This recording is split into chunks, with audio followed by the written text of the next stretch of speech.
What is a boat doing in the middle of a desert? You would expect to find a seagoing vessel closer to shore. This is the question archaeologists had been asking for decades. In 1988, there was a storm near one of the most important archaeological sites in ancient Egypt. A wooden structure emerged from the sand. It was hollowed out by termites. Scientists were determined to solve its mystery. In 2000, they began excavating the site near Abydos, Ubidos. An American team of experts soon discovered a boat that was 70 feet long, and it wasn't alone. In total, there were 14 boats neatly resting next to each other. It was impossible to completely dig out the boats because of their poor condition.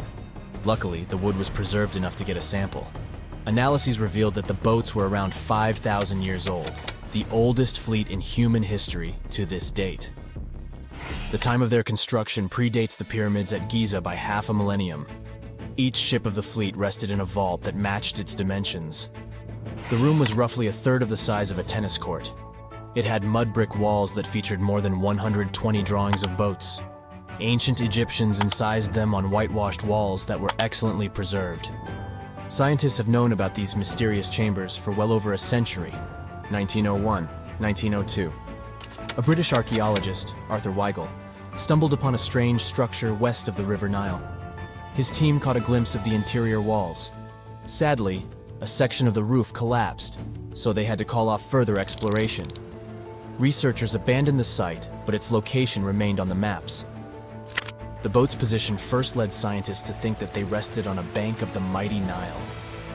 But there was a problem with this theory. Today, the river flows almost 7 miles west of Abydos. Further studies of the surrounding terrain showed the Nile didn't change its course throughout history. Also, if the boats floated near a dock, they would be in unstable positions. The 14 vessels at Abydos were perfectly parallel to each other. There was only one conclusion possible. Someone had deliberately placed them like that. They must have gone through a lot of effort. Each boat had enough room for up to 30 rowers. These vessels could really float. They weren't models, but scholars still don't know if they actually sailed any body of water in ancient Egypt. This doesn't diminish the importance of the find. Previously, archaeologists found only small-scale models. In King Tut's tomb alone, there were 35 boat models. For a long time, these figurines were the only clues as to how ancient Egyptian vessels looked like. The boat's design confirms that they were the real deal. They are the earliest surviving examples of something called built boats. Ancient people constructed primitive vessels by hollowing out large tree trunks. The alternative was reed that was tied together to form a raft. The boats at Abydos had planks tied together. This was a major breakthrough in shipbuilding. During their lifetime, the boats must have seemed impressive. Timber was a valuable commodity at the time. There was no wood in the desert. Cedar had to be imported from Lebanon. The only person who could afford such luxury was the pharaoh. Studying the area around the ancient fleet provided more answers. Scientists discovered a mud brick structure where Egyptians worshipped the pharaoh. Its approximate date of construction matches that of the wooden boats. The same bricks out of which this building was made were used to encase the fleet. At the time of their construction, the rooms they were stored in had a ceiling. That's the section that archaeologists stumbled upon in the early 20th century. Just like mummies and coffins, these marvelous ships rested inside splendid vaults. The exterior of these rooms was also impressive. The outer walls originally had a plaster of white limestone. It reflected sunlight. In the desert sun, the structure housing the boats must have shone from miles away. Ancient Egyptian builders used the same technique to cover the pyramids 500 years later. Today, their surface looks jagged, but it wasn't always like this. When they were constructed, the pyramids had a top layer of fine white limestone. Their surface was smooth and it gleamed in the sunlight. Instead of stairs, the outer layer of the pyramids was more of a sleek ramp. Archaeologists were left with one final question. Which pharaoh owned the fleet? The answer lay just a mile from the site. This is where the tomb of a pharaoh from the 5th dynasty rested, King Senwosret III. Its time and style of construction matched the ones of the chambers with boats. The very end of his rule might explain how the boats ended up in the middle of the desert. The pharaoh probably passed away in northern Egypt. Then his body was transported down the Nile to Abydos in a marvelous procession of decorated boats. The vessels were later lowered to chambers near the final resting place of their owner. This had a symbolic meaning. In the ancient Egyptians' belief system, ships played a key role. Their supreme deity was Ra. He traveled through the sky during the day in the form of the sun. At nighttime, he sailed through the netherworld in a solar boat. The pharaoh identified himself with Ra. That's why he needed boats in the afterlife. That was the only way to regenerate himself. Just as the sun rises every day above the horizon. This belief existed for thousands of years. The more famous Pharaoh Khufu also had a ship. Scientists found it in 1954 next to his pyramid at Giza. It is some 4 centuries younger than the fleet at Abydos. But Khufu's ship was almost 2 times longer. The Great Pyramid of Giza and King Tut's tomb are some of the most famous archaeological finds in Egypt. But there are many more secrets hiding beneath the endless sands of the Sahara Desert. Recently, 2020, archaeologists found a lost city there. They have labeled it as the most important discovery since King Tut's tomb, 1922. The city of Aten is some 3,000 years old. Historians hope it will give them a unique insight into the everyday life of ancient Egyptians. The famous archaeologist and Egyptologist Zahi Hawass proclaimed the site a lost golden city. Aten sits some 300 miles south of Egypt's capital, Cairo. It is close to the famous Valley of the Kings. Archaeologists first found sections of mud brick walls that spread out in all directions. They discovered complete rooms with tools of everyday life inside. The research team unearthed a bakery, a residential neighborhood, and an administrative district. They all date back to the time when the Egyptian civilization was the wealthiest in its long history. They were also the first to make objects from iron. In 1911, scientists found a set of iron beads near a village in Lower Egypt, El Girza. These are the earliest known iron artifacts. The discovery is literally out of this world. Ancient people made them by beating into shape a piece of a meteorite. The 9 beads were once part of an ornate necklace. They are now blackened and corroded, which is perfectly normal for a piece of jewelry that is over 5,000 years old. They consist of an iron-nickel alloy. Researchers were impressed by the skill of ancient jewelers who processed the beads. Their craftsmanship is more impressive when you think that they didn't know the stellar origins of the material. The Great Pyramid of Giza also has a remarkable feature. An international research group investigated the electromagnetic response of the structure to radio waves. They found that the pyramid has the ability to concentrate electromagnetic energy inside it. This occurred inside its chambers as well as under the pyramid's base.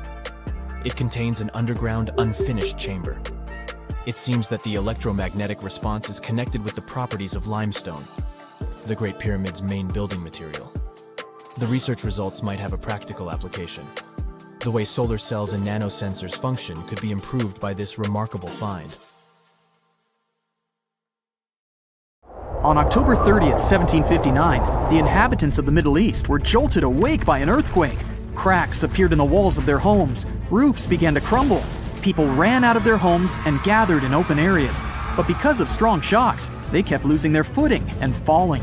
A month later, there was another earthquake, but it turned out to be even stronger. Trees broke, houses collapsed, deep cracks appeared in the ground. The disaster lasted for 2 minutes. Oases, roads, and cities were destroyed. Incredibly, Baalbek's ancient buildings withstood earthquakes. Some historians state that this majestic and mysterious place was built during the Roman Empire, but many researchers disagree. Whatever the truth is, the city is one of the main archaeological phenomena of humankind. The most amazing building of Baalbek is the Temple of Jupiter.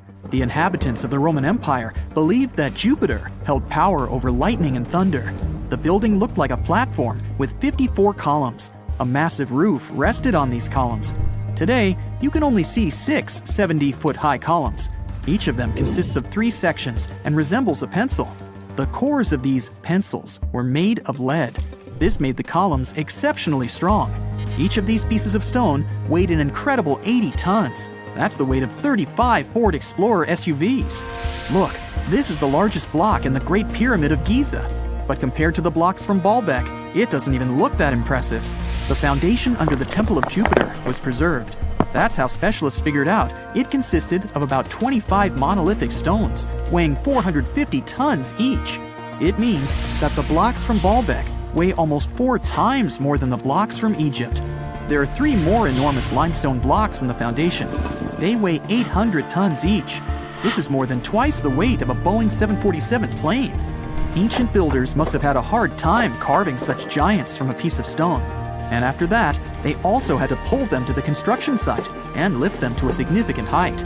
Repeating these logistics would probably turn out to be a nightmare for present-day builders.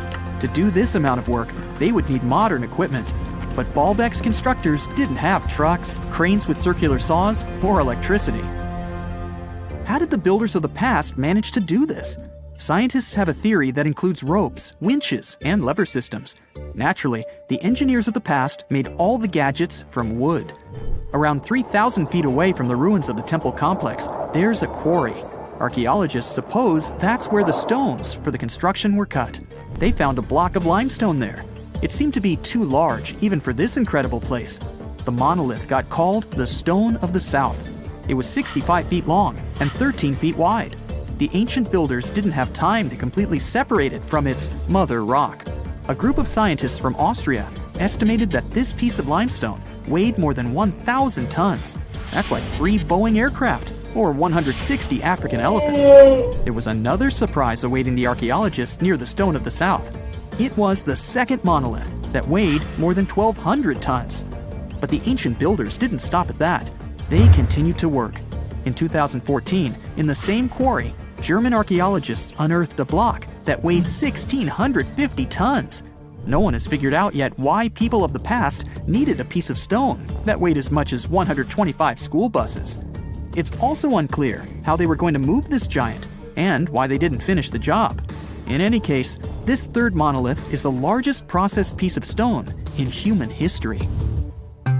There are more questions than answers. Some researchers believe that people of the past had high-tech equipment. Others don't think so, but are eager to understand how the builders managed to move those stones. There's a huge number of ancient buildings and artifacts on the planet. Lots of them make researchers scratch their heads. Near the Pyramid of Djoser in Egypt, archaeologists have found a network of tunnels. This place is called Serapium. It contains 24 sarcophagi weighing from 70 to 100 tons. The giant boxes are carved from a single piece of granite and covered with heavy lids. The sarcophagi are perfectly symmetrical. To the touch, their walls are as smooth as glass. Even with the current level of technology, this is very difficult to do. But the ancient Egyptians managed this feat. The Lycurgus cup is a priceless artifact and example of ancient nanotechnology. It's made of glass that can change its color. If you put a source of light in front of the cup, it turns green. If the light is behind the goblet, it becomes deep red. In this case, the figure of Greek king Lycurgus turns pale purple. Scientists understood how this color change worked only at the end of the 20th century. Through microscopes, they saw nanoparticles of silver, gold, and copper. They had been added to the glass matrix. Thanks to this, you can observe a color change called dichroism. Interestingly, the gold and silver were grounded into a fine dust. It's almost impossible to do this by accident. Most likely, the ancient experts knew for sure what they were doing. Bolivia has a curious place called Puma Punku. It looks as if an ancient giant played there with an enormous construction set. And after the game, they forgot to put the pieces back into the box. But there are no giants, and the huge stone blocks were carved by ancient builders over 1,500 years ago. Some of the rocks weigh 100 tons. The blocks were brought to an altitude of almost 13,000 feet above sea level from the quarry 60 miles away from the construction site. There's no forest in that area. This means the builders couldn't use trees to make wooden rollers. The monument belongs to the Inca civilization. Scientists are sure they didn't know anything about wheels. In 1992, the inhabitants of a Chinese village decided to drain a pond. Their ancestors had been using it to wash clothes and catch fish for hundreds of years. They kept pumping the water out for 17 days. At the bottom of the reservoir, they made an unexpected discovery. The villagers saw an entrance to a cave going down to a depth of 100 feet. The incredible find was named the Longyou Caves. Unknown builders carved out 320,000 square feet of galleries. There are separate rooms, bridges, pools, and columns that support the ceiling. The walls of the cave are covered with strange carved lines and patterns. scientists haven't found any information about who built the caves and why they did it. The construction technology also remains a mystery. Antonio Stradivari lived in Italy in the 18th century. He created musical instruments. More than 600 of his works have survived to this day. 500 of them are violins. One of the instruments was sold at auction for $16 million. The violins made by this master sound clear and deep. Researchers can't understand why Stradivarius instruments produce such unique sounds. Perhaps it's all about the varnish the master used to cover the violins. The answer may also lie in the wood the instruments are made of. In those days, Europe had a cold climate. Because of this, the wood became denser, and the instruments made of it sounded especially pleasing to the ear. In the Indian city of Delhi, there's a 23-foot high pole. It weighs 6.5 tons and is made of 98% wrought iron. The 1,600-year-old pillar has no signs of rust or decay. Scientists believe that the monument is so well preserved thanks to the dry weather and the chemical composition of the metal. It might be resistant to corrosion. And still, researchers don't know how the blacksmiths managed to make an iron pillar that's not afraid of rust. It seems like a tough feat, even for modern metallurgists. The Al-Naslaa rock is divided into two parts by a perfectly straight slit. Each boulder stands on a small pedestal. Some people believe this is the evidence of ancient laser technology. But geologists think the split happened due to the ground shifting or natural vibrations that occurred under the rock. This process led to the appearance of the crack. It had been deepening for thousands of years, and gradually, the natural monument took the form you can see today. In 1850, French scientist Auguste Mariette went to Egypt looking for manuscripts, but accidentally found a head of a sphinx sticking out of the dunes. He cleared the sand and figured out the sphinx was guiding the entrance to some underground construction. Several months later, he finally entered the Serapium of Saqqara. Inside, he found an enormous granite sarcophagi with remnants of 64 bulls. Scientists are still amazed by the tech that the ancient Egyptians used to transport those enormous boxes. The Serapium was built around the year 3000 before the Common Era. It was an underground tomb built to honor the sacred Apis bulls of ancient Egypt. It had a long hallway, almost 500 feet long, with giant stone rooms on both sides. Some of the sarcophagi weighed as much as 50 average cars, and all of them were made with super precision with exact 90-degree angles. These sarcophagi were beautifully decorated with hieroglyphs and carvings that told stories about the lives and importance of the Apis bulls. Now, there are 24 sarcophagi left. In ancient Egypt, Apis bulls were very special animals connected to the deity Ptah. They thought the bulls carried Ptah's spirit and wisdom, helped the pharaoh, and protected the Egyptians. Priests looked for special markings on young bulls to find Apis bulls. It could be a white triangle on its forehead, which symbolized divine light, a shape on its back like a vulture's wing, and a scarab shape under its tongue, which stood for rebirth. If a bull had these signs, they believed it was chosen by Ptah and treated it like royalty. The chosen bulls lived in a special temple in Memphis, the city where they worshipped Ptah. They received the best care and offerings from visitors who wanted their blessings. When an Apis bull passed away, it was treated with great honor and mummified. When Mariette entered the Serapium, he noticed traces of rollers on the gallery's floor and found 2 wooden horizontal winches. Each had 8 levers. Later, other explorers saw double rails. The burial chambers were lower than the hallway floor. To get the boxes into place, workers filled the chambers with sand so the sarcophagi could be rolled in straight. Then they slowly removed the sand to gently lower the boxes into perfectly cut spaces in the bedrock. A carved stone sign found in the Serapium said it took 28 days to move just one sarcophagus and its lid into its spot during the time of Ptolemy II.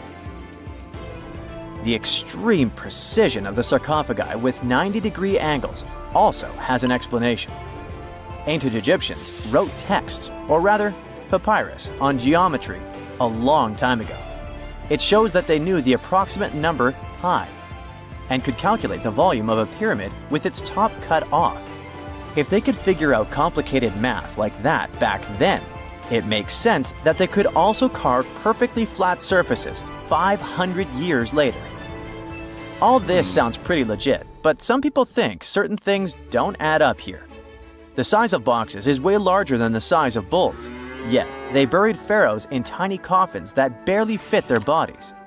The sarcophagi are made out of granite with crazy precision, and they could have just used limestone, which would have made things way easier. The transportation of the boxes seems pretty simple, but only in theory. If one person could pull about 440 pounds, then at least 250 people would be needed to pull just one box. The tunnels in the Serapium are really narrow, only about 2 feet wider than the boxes themselves. There's no way hundreds of people could have squeezed into those tight spaces to pull the boxes. And even if they did, how would they turn the box in the cramped corridor, lower it into its niche, and place it perfectly in the middle? Somehow, they did this 24 times, and every box is centered perfectly. Plus, the chambers were dusty, and there were no signs of soot from lamps. This means they must have worked in almost complete darkness. The real use of the boxes could also be different. A long time ago, even before the Egyptian pharaohs ruled, the local people already knew how to use fermentation. It happens when tiny organisms called yeast eat certain ingredients like starch and turn them into gas and ethanol. So someone in ancient Egypt probably put food like barley, bread, and even meat inside a giant stone box, then closed it tight with a heavy lid. These stone boxes, carved from granite, were so precisely made that they were almost completely sealed, so nothing could escape from it. As the yeast inside the box started working, it created more and more CO2 gas. It built up pressure inside the box.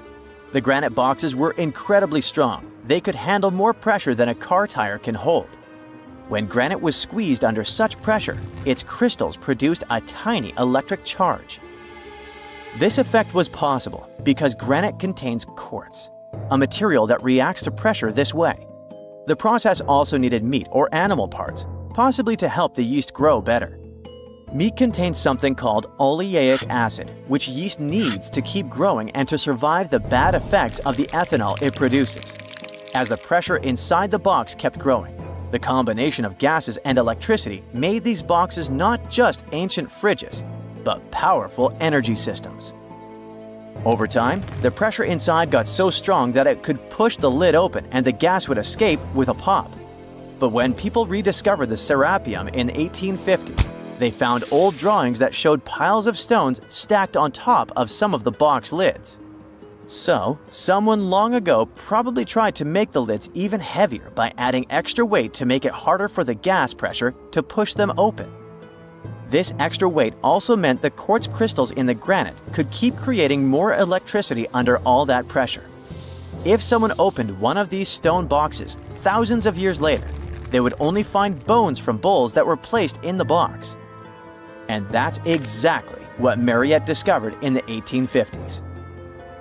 They opened the Serapium for visitors soon after the first excavations in the second half of the 19th century. Prince of Wales even had a luncheon with his guests in one of the sarcophagi. Sands and earthquakes made the site inaccessible for a while, but now you can visit it again and try to solve the mystery yourself. With new tech, we could have answers to many other historical mysteries soon. A team of scientists at Chicago's Field Museum of Natural History recently used a special CT scanner to learn more about ancient Egyptian mummies without unwrapping them. They gently rolled 26 mummies on custom carts out to the parking lot, where the scanner was waiting. It took thousands of detailed X-ray pictures of each mummy and their coffins. When all the pictures were put together, they created 3D images that showed what was inside, the skeletons, and some artifacts. The scientists hope these images will help them understand ancient Egyptian burial practices from over 3,000 years ago. Even though the scanning process only took 4 days, it might take 3 years to study all the data. But scientists were able to learn some personal details about the mummies. One of the most popular mummified individuals at the museum, Lady Cheneta, was a woman who lived in ancient Egypt about 3,000 years ago. It looks like she passed away in her late 30s or early 40s. To make sure her body looked complete for the afterlife, embalmers put stuffing in her neck to keep it from collapsing. They also placed artificial eyes in her sockets, so she would have eyes in the next world. She was wrapped in fancy linen and placed in a beautifully decorated coffin. The scans revealed that it had been carefully crafted with a slit at the back, which embalmers used to fit the body. There were also some artistic details on the surface, like markings for her knees. It looks like her burial was on the scale of a high-end luxury car.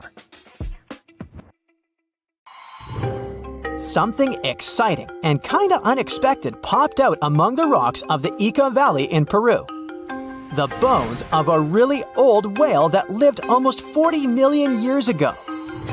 At first, no one was really impressed because the bones they found were big and weirdly shaped, so people just thought they were looking at giant boulders. I mean, that's cool too, but things got way better when they realized those were the remains of a very large ancient animal that roamed along the coast of ancient Peru. Plus, it was probably the heaviest creature that ever lived. Sorry, blue whale, I know you worked hard to get to the top. The length of over 100 feet and weight of more than 200 tons brought you the status of the biggest animal on our planet. But it seems you've held the title long enough. Time to hand it over to our next candidate, and that one's really gigantic.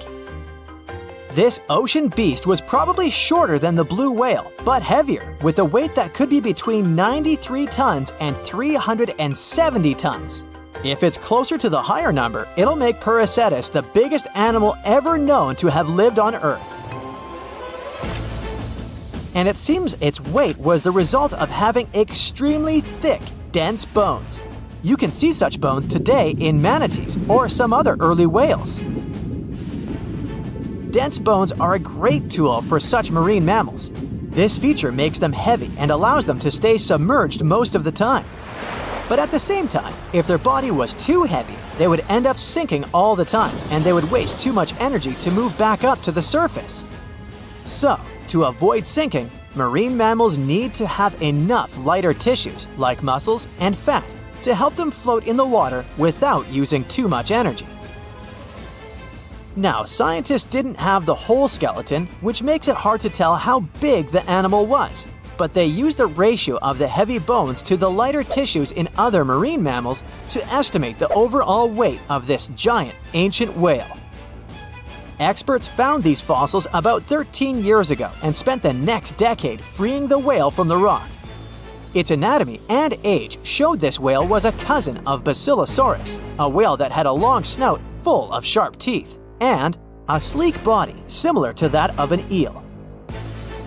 Even if Prehistoric wasn't bigger than the blue whale, it was still a giant that ruled the ocean depths. Unlike modern whales, there's a possibility that this ancient fellow was a predator that liked to go after bigger prey. And this also changes how we see the history of whales. Scientists used to think these magnificent creatures became really big about 5 million years ago when they started eating lots of small creatures.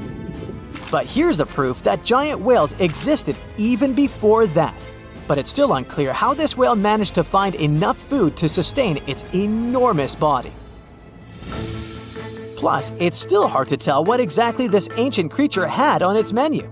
It was pretty large and not such a fast swimmer, so it's possible it searched for food in shallow waters. Then it probably ate crustaceans, clams, or some other small animals hiding in the sand. One theory says it was a scavenger, which basically means it munched on remains of everything that would come its way. It's not so unusual to find marine animals in deserts. Many of these regions used to be covered with water anyway. The Sahara in Africa is a perfect example. About 50 to 100 million years ago, this was not a dry desert, but a shallow saltwater body called the Trans-Saharan Seaway. The land is not wet there anymore, of course, but people who lived in that area knew about it because they used to find old shells across the desert.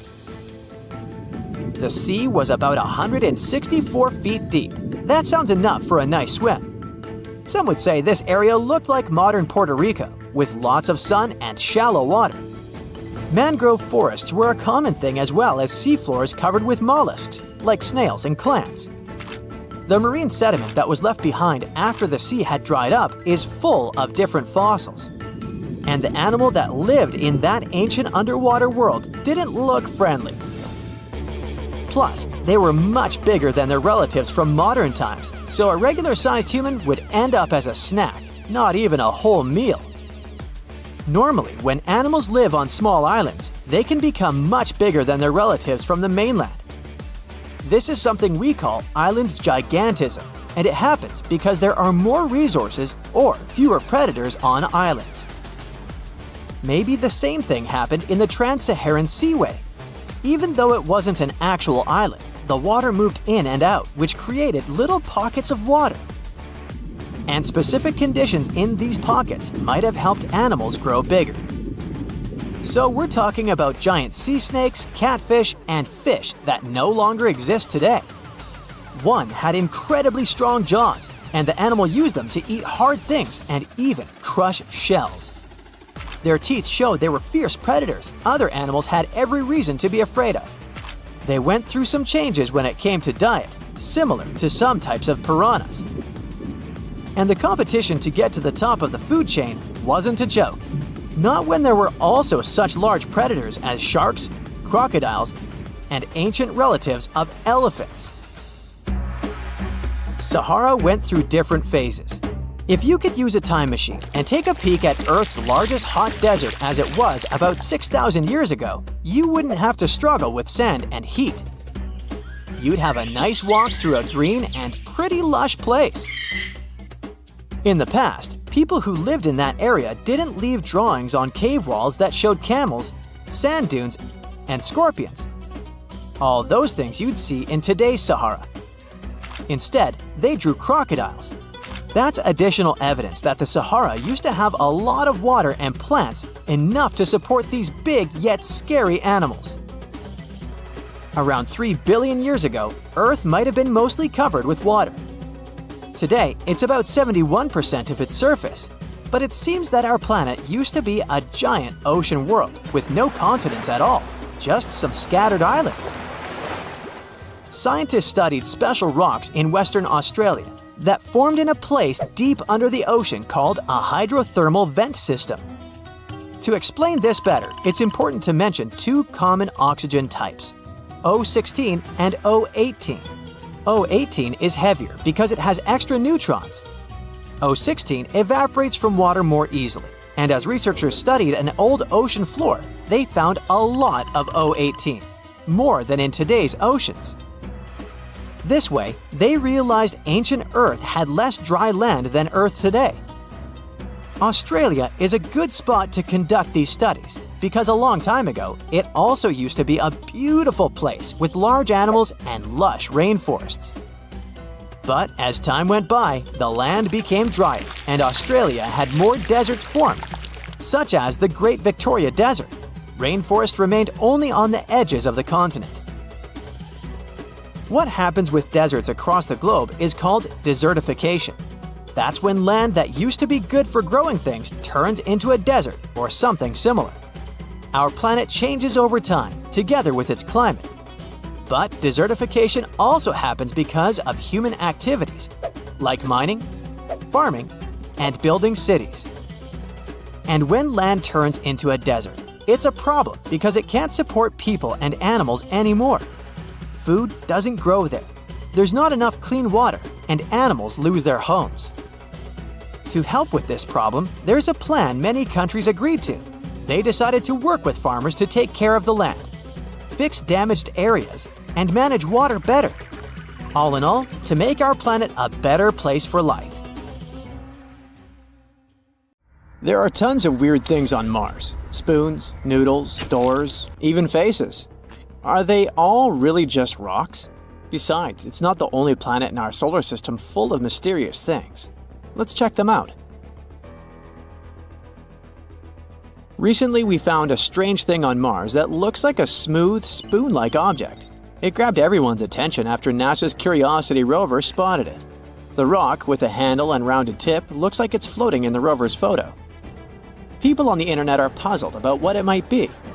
Some are joking that it's a Martian's bowling pin, or even a shoehorn left by extraterrestrial creatures. But Andrew Good from NASA says it's not that exciting.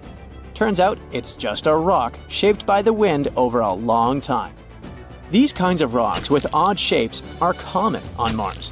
They're called ventifacts. Ventifact is a rock that can get scratched, dented, or smoothed out by tiny particles carried by the wind. You'll usually find these kinds of rocks in dry places where there's not much grass or trees to block the wind, and where there's a lot of sand blowing around. Sometimes, the wind can carve ventifacts into really cool shapes, like the mushroom rocks you can see in the White Desert National Park in Egypt. These rocks look like giant mushrooms because the wind wears away the bottom part faster than the top, making them stand tall and slim. Ventifacts aren't the only cool Martian rocks. Check out this series of surreal spikes protruding from the red surface. NASA's Curiosity rover stumbled upon them while exploring the Gale crater on Mars. They quickly caught everyone's attention. Twisting structures resembling spikes looked like some extraterrestrial doors. Even the SETI Institute, an organization focused on searching for extraterrestrial life, tweeted about the image, referring to it as a cool rock. But in reality, these are just hoodoos. These tall and thin spires occur when hard rock sits atop softer rock layers. Martian spikes are likely cemented fillings of ancient fractures in sedimentary rock, with softer material eroded away over time. Again, there are many hoodoos on Earth too. They're also called fairy chimneys or tent rocks. You can find them in places like Utah's Bryce Canyon and the Colorado Plateau. NASA is excited about these weird structures because they can help us learn more about the history of the Gale crater. There was also a rock that looked like a jelly donut. We called this rock Pinnacle Island. It was spotted by NASA's cameras. However, just 4 days earlier, it was nowhere to be seen. So how did it magically disappear? In a very anticlimactic way, it was kicked up by one of Opportunity's wheels as it traversed the Martian terrain. But there's still some mystery surrounding that jelly donut. Analysis revealed that Pinnacle Island contains unusually high levels of sulfur and manganese. Both of these things are water-soluble. In other words, there might have been some water action that created these elements in the rock. So this tiny thing suddenly caused a lot of drama, and an entire lawsuit against NASA. It claimed that the agency failed to investigate a possible fungus growing on Mars. Jelly donut fungus. But not all our findings are natural. Another puzzling discovery was this thing the Perseverance rover spotted. It's something that looks like tangled spaghetti or string. Just like the donut, this mysterious object showed up in a rover camera image and then vanished from the sandy ground in several days. It turns out that it could be debris from the rover's landing system. Perseverance landed in the Jezero crater in February 2021. It had a rough landing and accidentally scattered debris around. Some of these debris pieces have been showing up in the rover's images for a while now. The string-like object is likely a piece of shredded Dacron netting, which is a type of fiber used in thermal blankets. These blankets help regulate equipment temperatures during the super hot process of landing on Mars. It probably underwent significant unraveling and shredding due to strong forces during the landing. Thermal blankets lost a bunch of stuff back then. For example, this shiny foil piece spotted in June. The rover found it on a rock. What's remarkable is how far some of the debris has traveled. The rover landed about 1.2 miles away from where it's currently exploring. It's probably because the crash threw the debris into the air, and the Martian winds carried it over such a distance. Mars is known for its strong winds, which can move lightweight objects. However, while it's fun to stumble upon them on images, there are concerns about the debris and trash on Mars. We haven't even fixed this problem on Earth, and we're already creating it on Mars. The debris we left on the red planet is already accumulating in an area called Hogwallow Flats. Plus, the debris can accidentally contaminate the sample tubes used for collecting Martian rocks. So far, NASA isn't overly worried about this, but they're keeping a close eye on it to prevent any issues with the rovers. Now, how about not things, but animals? Curiosity caused quite a stir when it captured something that looked like a rat on Mars. Some started speculating that it could be evidence of indigenous Martian life, or even that this rodent was brought along by curiosity. But the Mars rat, once again, turned out to be just a weird rock. It looked interesting because of the natural processes like wind erosion and mechanical abrasion. We also found some worm-looking things. Curiosity snapped a picture of a formation that looks like worms wriggling across the Martian landscape. Despite its tiny size, this formation stands out with its unique shape and rough texture. It's probably made of durable material resistant to Mars's harsh erosion. And finally, our top mysterious finding is the face on Mars. Cydonia is a region on Mars that has captured both scientific and popular interest. It's located in Mars's northern hemisphere. It lies between heavily cratered regions to the south and relatively smooth plains to the north. There's a theory that the northern plains may have once been ocean beds. Maybe Cydonia was once a coastal zone. This place is full of interesting and beautiful features that tell us a lot about the history of the Red Planet. But its most interesting feature was the Martian face. This thing gained widespread attention when it was snapped by the Viking 1 orbiter in 1976. Some believed that it was evidence of a long-lost Martian civilization. At first, NASA dismissed it as a trick of light and shadow. But after some analysis, it turned out to be, yep, another rock. We also saw a face of a bear. It was captured by the high-resolution imaging experiment camera. In an image, we can see a circular fracture pattern that looks like a bear's head, with two craters forming the eyes and a V-shaped collapse structure like the nose. The head likely formed because something heavy settled on top of an old hole in the ground. This hole was filled with either lava or mud. The nose-like feature is speculated to be a volcanic or mud vent. But why do we keep seeing these strange things on Mars? Sometimes our brains can trick us into seeing things like faces or objects in rocks and other things. But these are just illusions called pareidolia. Pareidolia is a psychological phenomenon that makes us see familiar patterns or shapes, especially faces, where none actually exist. It's because the brain encounters something it doesn't recognize or understand right away. It tries to find things that look the most like this one. So it sees random patterns, textures, or sounds as something meaningful and recognizable.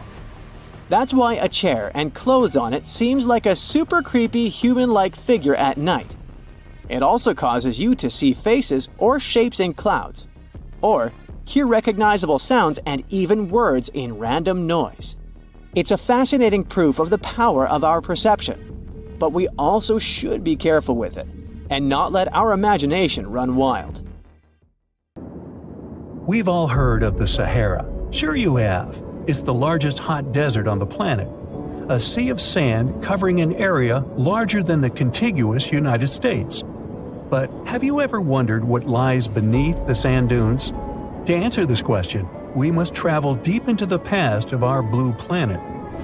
Up until some 6,000 years ago, the Sahara was grassland.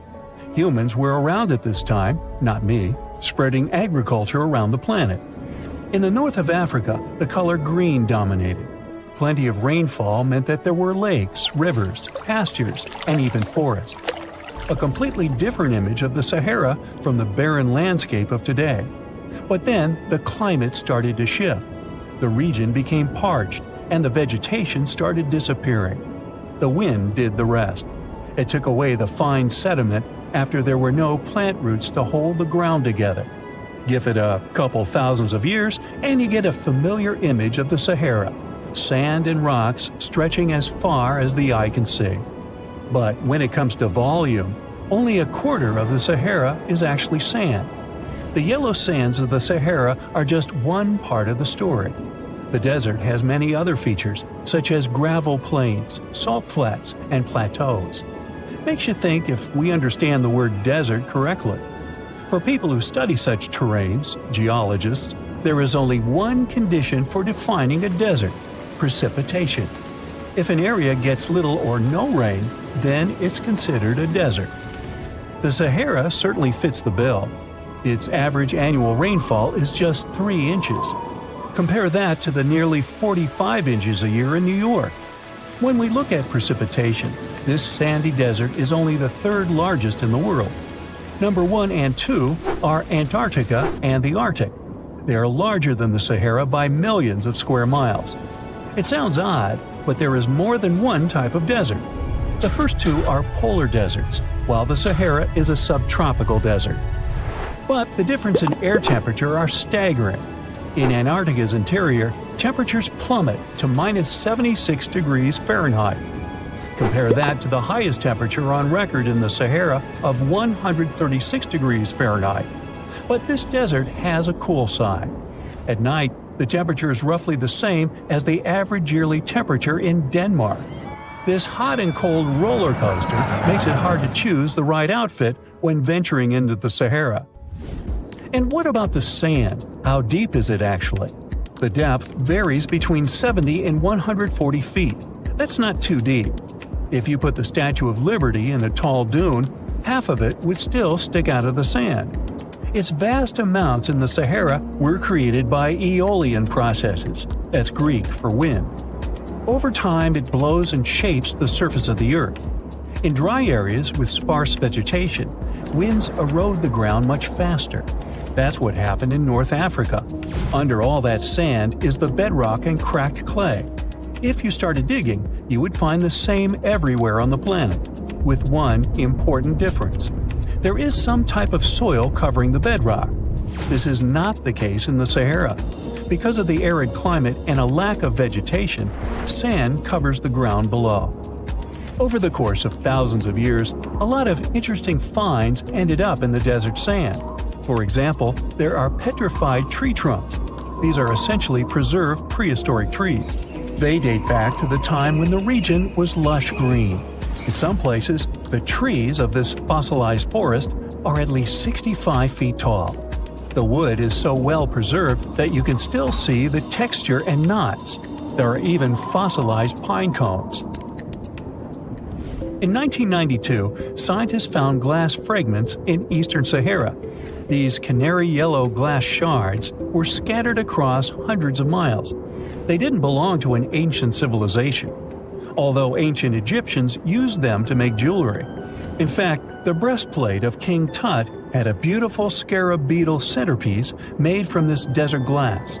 For a long time, scientists were puzzled about the true origins of these fragments. They finally concluded that the glass was around 29 million years old. It is an impact tape. If that sounds like it has something to do with the word impact, you are correct. These rocks are formed when a meteorite hits the surface of the Earth. This generates a lot of heat. Scientists estimate that the temperature needed to melt this mineral was close to 3,000 degrees Fahrenheit. Apart from the regular fine-grained sand, we also have melted sand in the Sahara. But the desert conceals other unlikely artifacts. Shark teeth are a common find in Morocco, which sits in the western part of the Sahara. What are the fossilized teeth of these marine predators doing in the middle of the desert? This part of the world looked entirely different millions of years ago. There was a sea cutting right through what is now a desert. The Trans-Saharan Seaway ran the length of present-day Algeria and Mali. It was around 165 feet deep. That was enough for all sorts of aquatic animals to inhabit it. Large catfish, sea snakes, and of course sharks lived in the area. British archaeologists even unearthed a turtle shell in Mali in the 1980s. For centuries, there was even an entire city hidden under the desert. Timgad was a Roman outpost constructed by the Emperor Trajan around the year 100 in the current era. For various reasons, its residents abandoned it around the year 700. The sands of the Sahara soon engulfed the city. It had remained hidden for nearly 1,000 years. Then, in the 1700s, a Scottish explorer started digging out the city. His team first uncovered a sandstone triumphal arch 40 feet high. similar to the ones we can see in Rome and Paris today. An amphitheater soon popped out of the sand, and it was followed by well-preserved statues of Roman emperors. The Scotsman's find was so impressive that no one believed him at first. It took 2 more centuries for archaeologists to fully excavate the city during the 1950s. The site covers a surface as large as 10 polo fields. The ruins reveal the full mastery of Roman city planning. All the streets meet at a right angle in what is known as an orthogonal grid. You can find the same layout in modern cities such as New York. Historians estimate that during its heyday, 10,000 people called Timgad home. Different nationalities lived here, from Romans to people of African descent. Today, more than 2.5 million people live in and around the Sahara. They are spread across 11 countries in total, and their living space is growing. The desert is 10% larger than it was just a century ago. This process doesn't involve sand pouring out of the Sahara. The ecosystems on the edges of the desert simply change over time. The wind blows the soil away and vegetation dwindles, the perfect conditions for the formation of a desert landscape. These changes are happening in the Sahel, a region south of the Sahara Desert. That's why the African countries have recently come together for a project called the Great Green Wall. The primary goal is to stop the desertification of the Sahel and hold back the sands of the Sahara.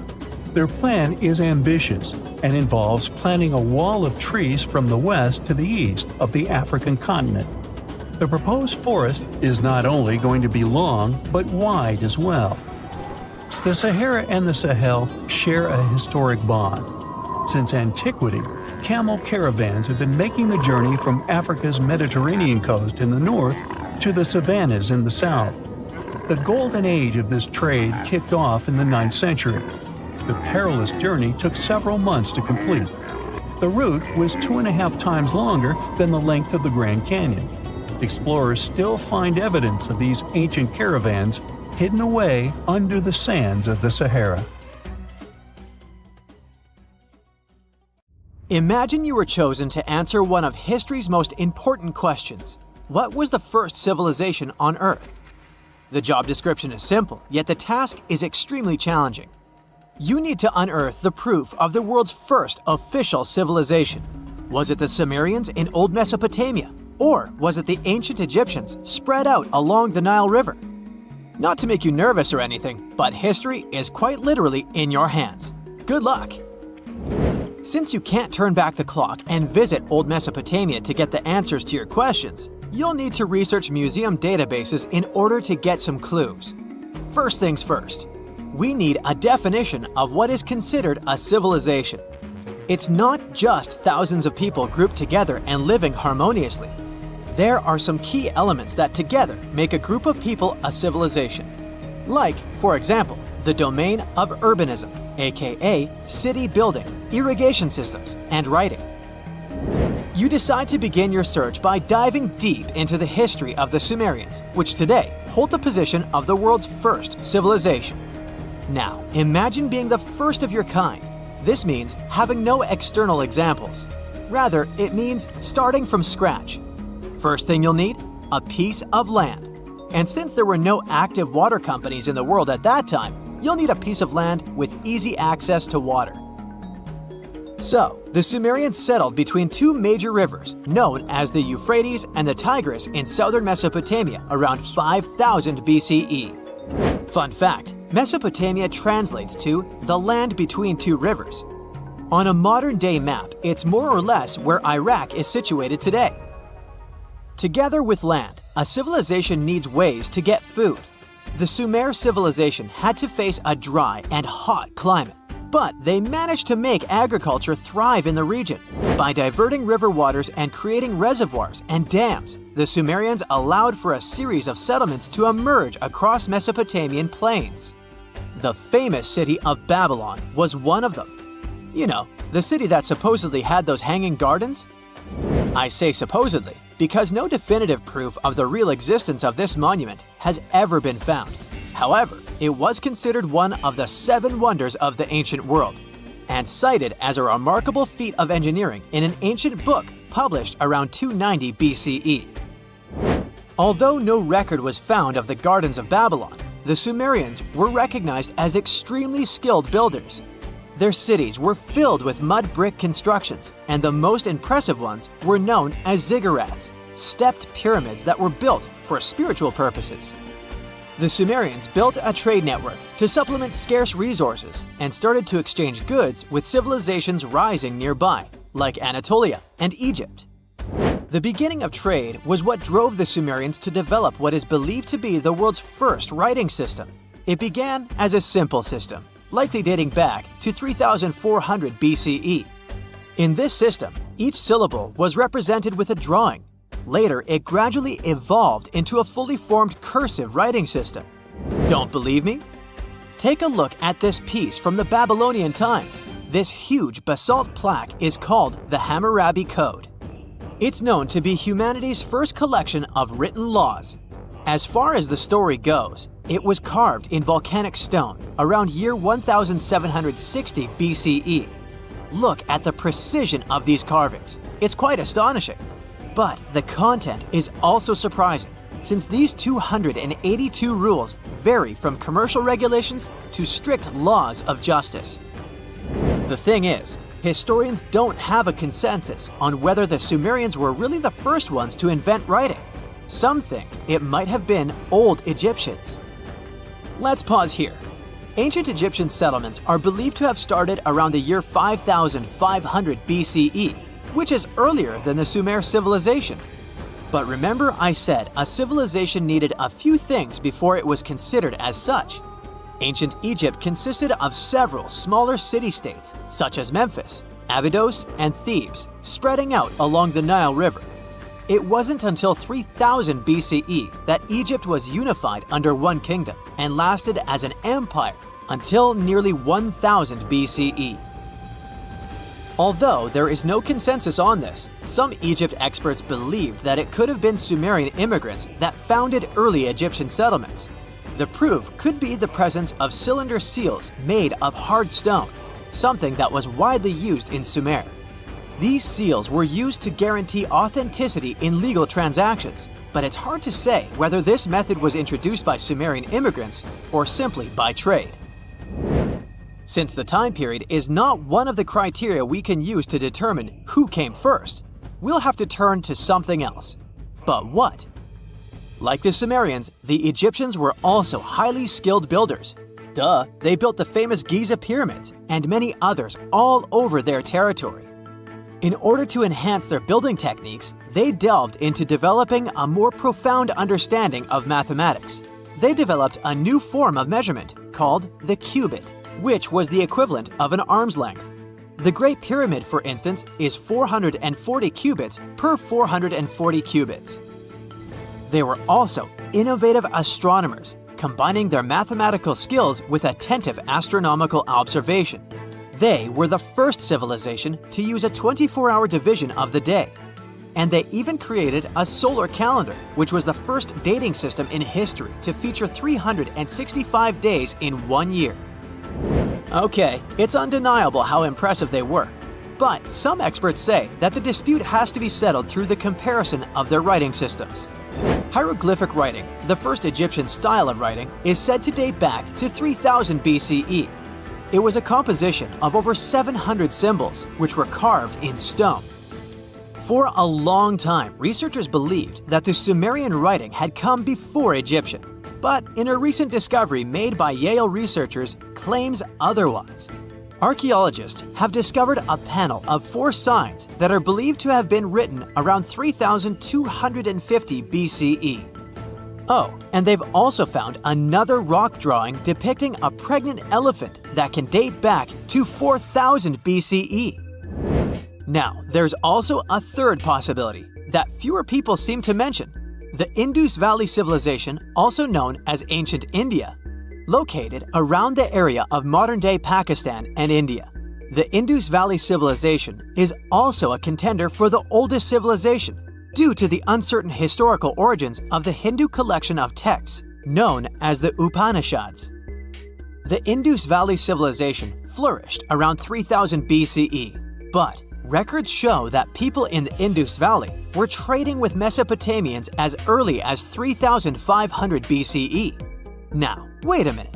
How is it possible? No, they weren't time travelers. This isn't a sci-fi movie. There already were agricultural settlements in the area that were slowly growing into bigger cities, such as Harappa and Mohenjo-Daro. Ancient Indian cities were sophisticated, filled with baked brick homes built in a grid system. These ancient cities even had draining and sewage systems that connected most homes and used gravity to carry waste outside of the city. They were pretty advanced. They were also an extremely religious civilization, and Hindu beliefs were at the center of their practices. Despite that, their cities weren't filled with spiritual buildings. Actually, Mohenjo-Daro's most important building was a public bath. Interesting, huh? Now, why can't we know if they were the oldest civilization on Earth?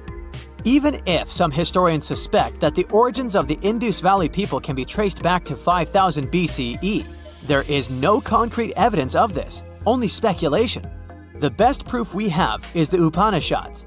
The Upanishads are texts filled with philosophy, mantras, and ceremonies. The thing is, part of Hindu practices included memorizing and passing down the wisdom of the Upanishads in oral form.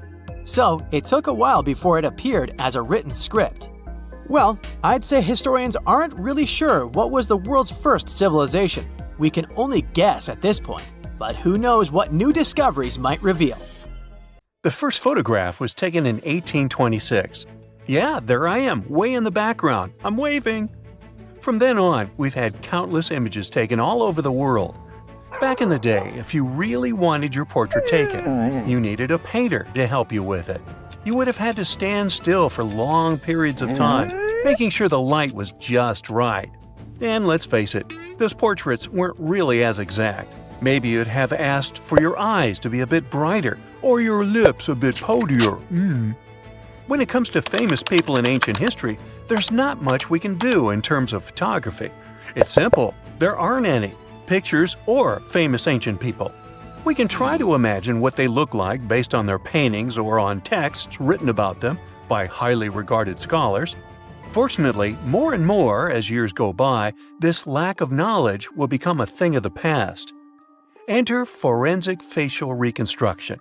With the help of this amazing science branch, we can now have a better understanding of what ancient celebrities look like.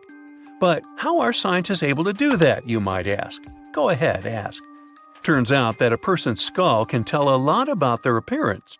Everything from the brow bone to the distance between the eye sockets can showcase a realistic profile. Even the nasal chamber or the shape of one's chin can influence how your face will end up looking like. It's like the skull is a blueprint for the face. Using these bones, artists and forensic anthropologists can work together to reconstruct your appearance through the magic of forensic facial reconstruction. It's like real-life detective work, but with more clay and less drama. Now, I guess you're thinking, how correct can these reconstructions really be? Well, the finished product may not reflect all the details, sure. You can't tell a person's eye color or skin tone just by studying the skull. Facial hair is equally hard to tell, and if you have plump cheeks that make you look so cute, your skull will never tell the secret. But even with those limitations, facial reconstruction can still show us what someone in history may have looked like. The process itself is pretty cool. A trained sculptor works with a forensic anthropologist to figure out the skeletal features and build up the facial traits using clay. Anthropologists have to consider things like age, gender, ancestry, and any injuries or tooth loss. Scientists can also do such tasks digitally these days with the help of computers and design software. With all these amazing scientific advancements in mind, did you hear the latest news about King Tut's family tree? Well, apparently his possible father, an ancient Egyptian pharaoh, just got a new face makeover. And let me tell you, he's looking regal and serene due to some digital reconstruction magic. But even though this is the most correct representation of him so far, we still don't know for sure who he really is. This fellow was found in 1907 in the Valley of the Kings, just a few feet away from King Tut's tomb. Scientists have been studying him for over a century and think he might be Akhenaten, King Tut's daddy, and a very important Egyptian ruler for that matter. Still, some experts remain skeptical and say we need more evidence to confirm his true identity. The reconstruction of this ancient pharaoh's face was a months-long project by a group of brilliant scientists in Sicily. They even brought in a 3D forensic artist from Brazil to help out. The new model is different from earlier ones because they wanted to focus on his facial features and not get distracted by his hair, jewelry, or other bling.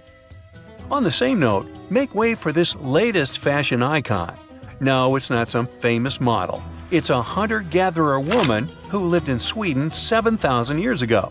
And boy, is she fierce-looking in her new reconstruction. She's rocking a feather cape, a slate necklace, and a belt made from 130 animal teeth. Talk about being fashion-forward or backward. Plus, her dark skin is painted with white patterns, making her look like a true work of art. But don't be fooled by her stunning appearance. This woman was more than just a pretty face. She was buried upright in a location dating back to 5500 BCE to 4600 BCE, and her rich jewelry tells us that she was important in her local community. Thanks to the work of an archaeologist and sculptor, we can now see what this ancient woman looked like. They used a CT scan of her skull to piece together her face muscle by muscle, creating a unique expression. It's like making eye contact with the past. While we may never know for sure what her role was in her community, her intricate surroundings suggest that she held a special place for her people.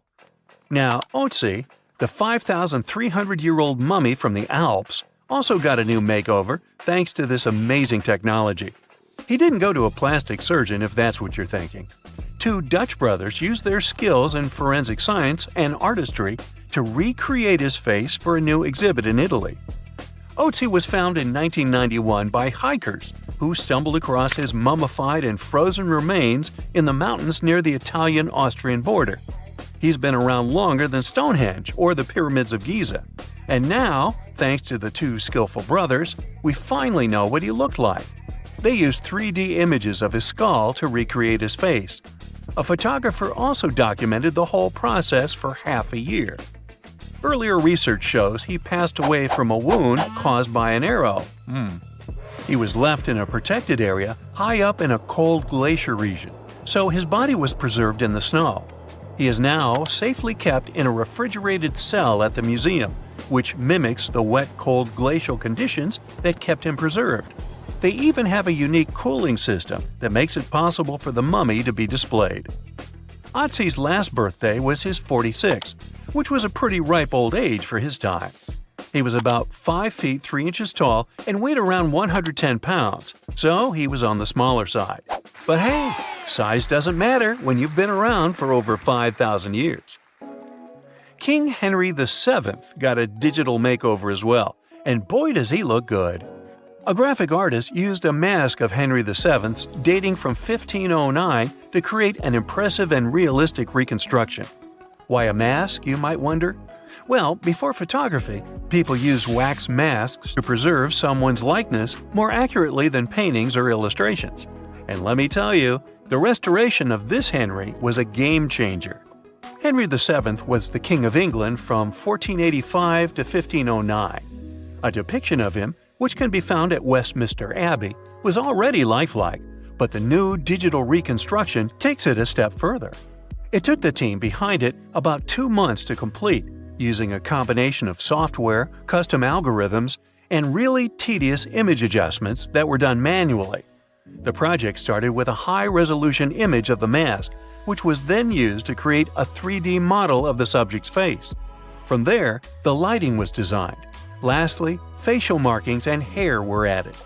But what's even more fun is that a beard was added to Henry VII's face too, since men during that era were commonly bearded, wore a beard. We'll never know for sure if he was bearded or not, but it's a hilarious touch that adds to the character of the reconstruction. The same team has also created facial reconstructions of other historical figures, like Mary, Queen of Scots, or Oliver Cromwell. These masts are like secret passages to another time, if you think about it. It's amazing how technology can take us back thousands of years to see faces we've only imagined. And who knows, maybe in a few hundred years, someone will recreate our faces from a selfie we took. 1,000 years ago, near modern-day St. Louis, Missouri, there was a vibrant, bustling city called Cahokia. It was a Native American city, the largest and most influential one in Mississippian culture. At its peak, around 1050 BCE, Cahokia was home to as many as 30,000 people, making it larger than Paris at the time.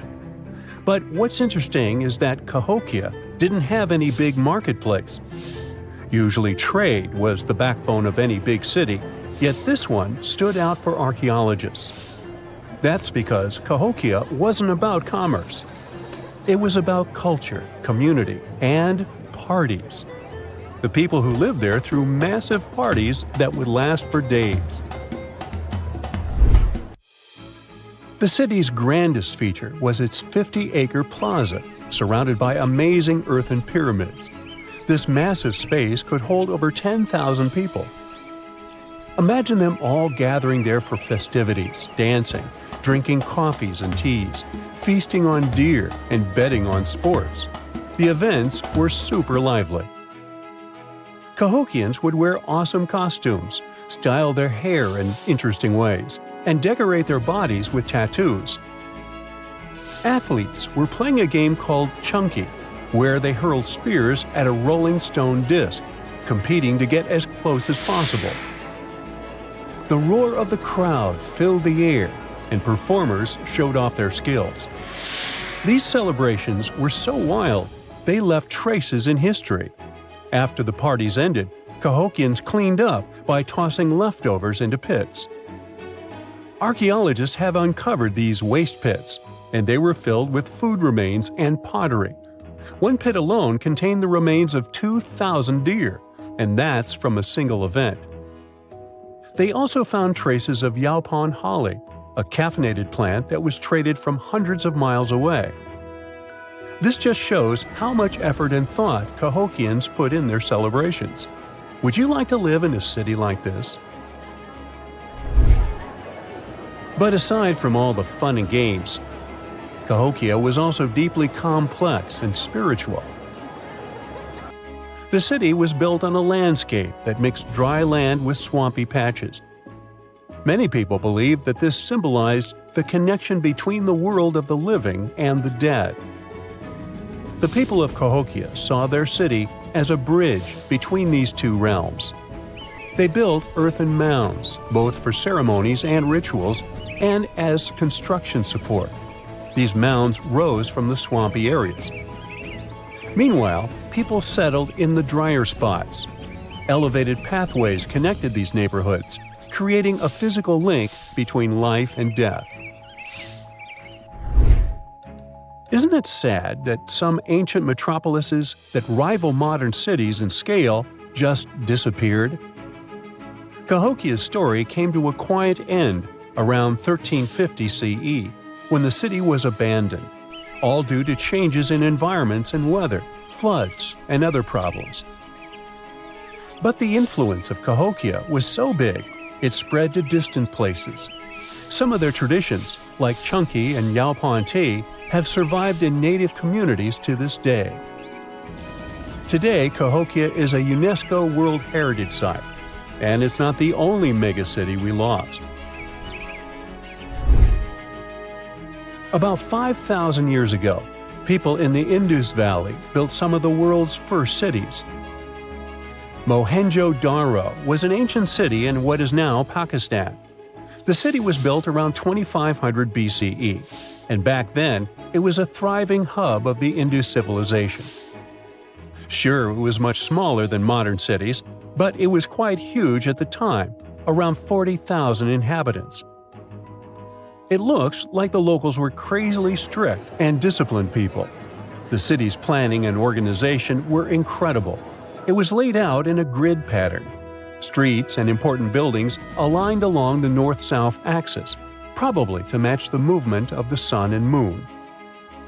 They also built one of the most advanced systems for water and waste management of their time. The city had about 700 wells. Nearly every house had its own. Most homes also had private bathrooms with drainages and even underground sewers. This shows how skilled these people were at staying clean. And with all this discipline, it looks like there were no kings, queens, or even a central government. They could still have some authority, like local elites or elected officials, just not a classic strict monarchy or religion. Instead, people there cared about simplicity and order. They basically managed themselves, having standardized ways of doing things, from the way tools and potteries were made to how they traded. Which is why, unlike many other cities, Mohenjo-Daro didn't have grand palaces, temples, or monuments. Instead, they had public areas known as citadels. People gathered at citadels for rituals, meetings, and storage of grain. And it seems like this way of life worked perfectly. Scientists found some seals and weights, which means the economy was well regulated. Archaeologists found some intricate artifacts like ivory, lapis lazuli, carnelian beads, and gold jewelry. Another famous find is the small bronze statue known as the Dancing Girl, which was discovered in 1926. Mohenjo-Daro wasn't poor at all. And they also pulled off some awesome buildings. Staying clean was clearly way more important to them than displays of wealth or power. So they created the Great Bath, one of the most famous structures in the city. It's a large, watertight pool built with baked bricks, perched on a mound of earth, being almost a religious place, the closest thing they had to a temple. Meanwhile, the city itself was built on a series of mounds. They grew taller over the centuries as people added new houses and structures. Why did the city fail? No one really knows. There's something mysterious about the sculptures archaeologists found. Many of them seemed intentionally broken. This means the city's later inhabitants, maybe invaders or something, destroyed them for some reason. Some scientists think that the Indus River may have shifted course, disrupting agriculture and trade. But there's no evidence of a flood or any big event like this. It just seems like, over time, the entire Indus civilization just gradually faded away. By 1900 BCE, the culture had shifted and didn't leave much behind. Let me tell you now about the ancient city of Kos, which is located where the modern town of Kos now stands in Greece. Imagine arriving by sea, and the first thing that hits you is the sheer grandeur of its agora, this massive public square built with stones in different colors, laid out on terraces that rise above you. It was one of the biggest in the ancient world, and it made a great impression on anyone approaching the city. This place has a rich history dating back to around 2300 to 2200 BCE. A long time ago, local folk gathered up from different parts of the island to form a new city in the northeast. People have lived there since the Bronze Age, and over time, it became a super important center of culture and trade. And no wonder, since it's right near a natural harbor. The harbor was sheltered by two breakwaters, and people built some of the most important religious sites there, including the sanctuaries of Aphrodite and Hercules. Kos wasn't just beautiful, though. It had some brilliant design.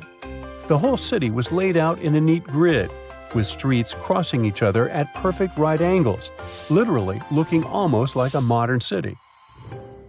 Thanks to this, moving around was super easy, and the blocks, or insulae, were big enough to fit several large houses.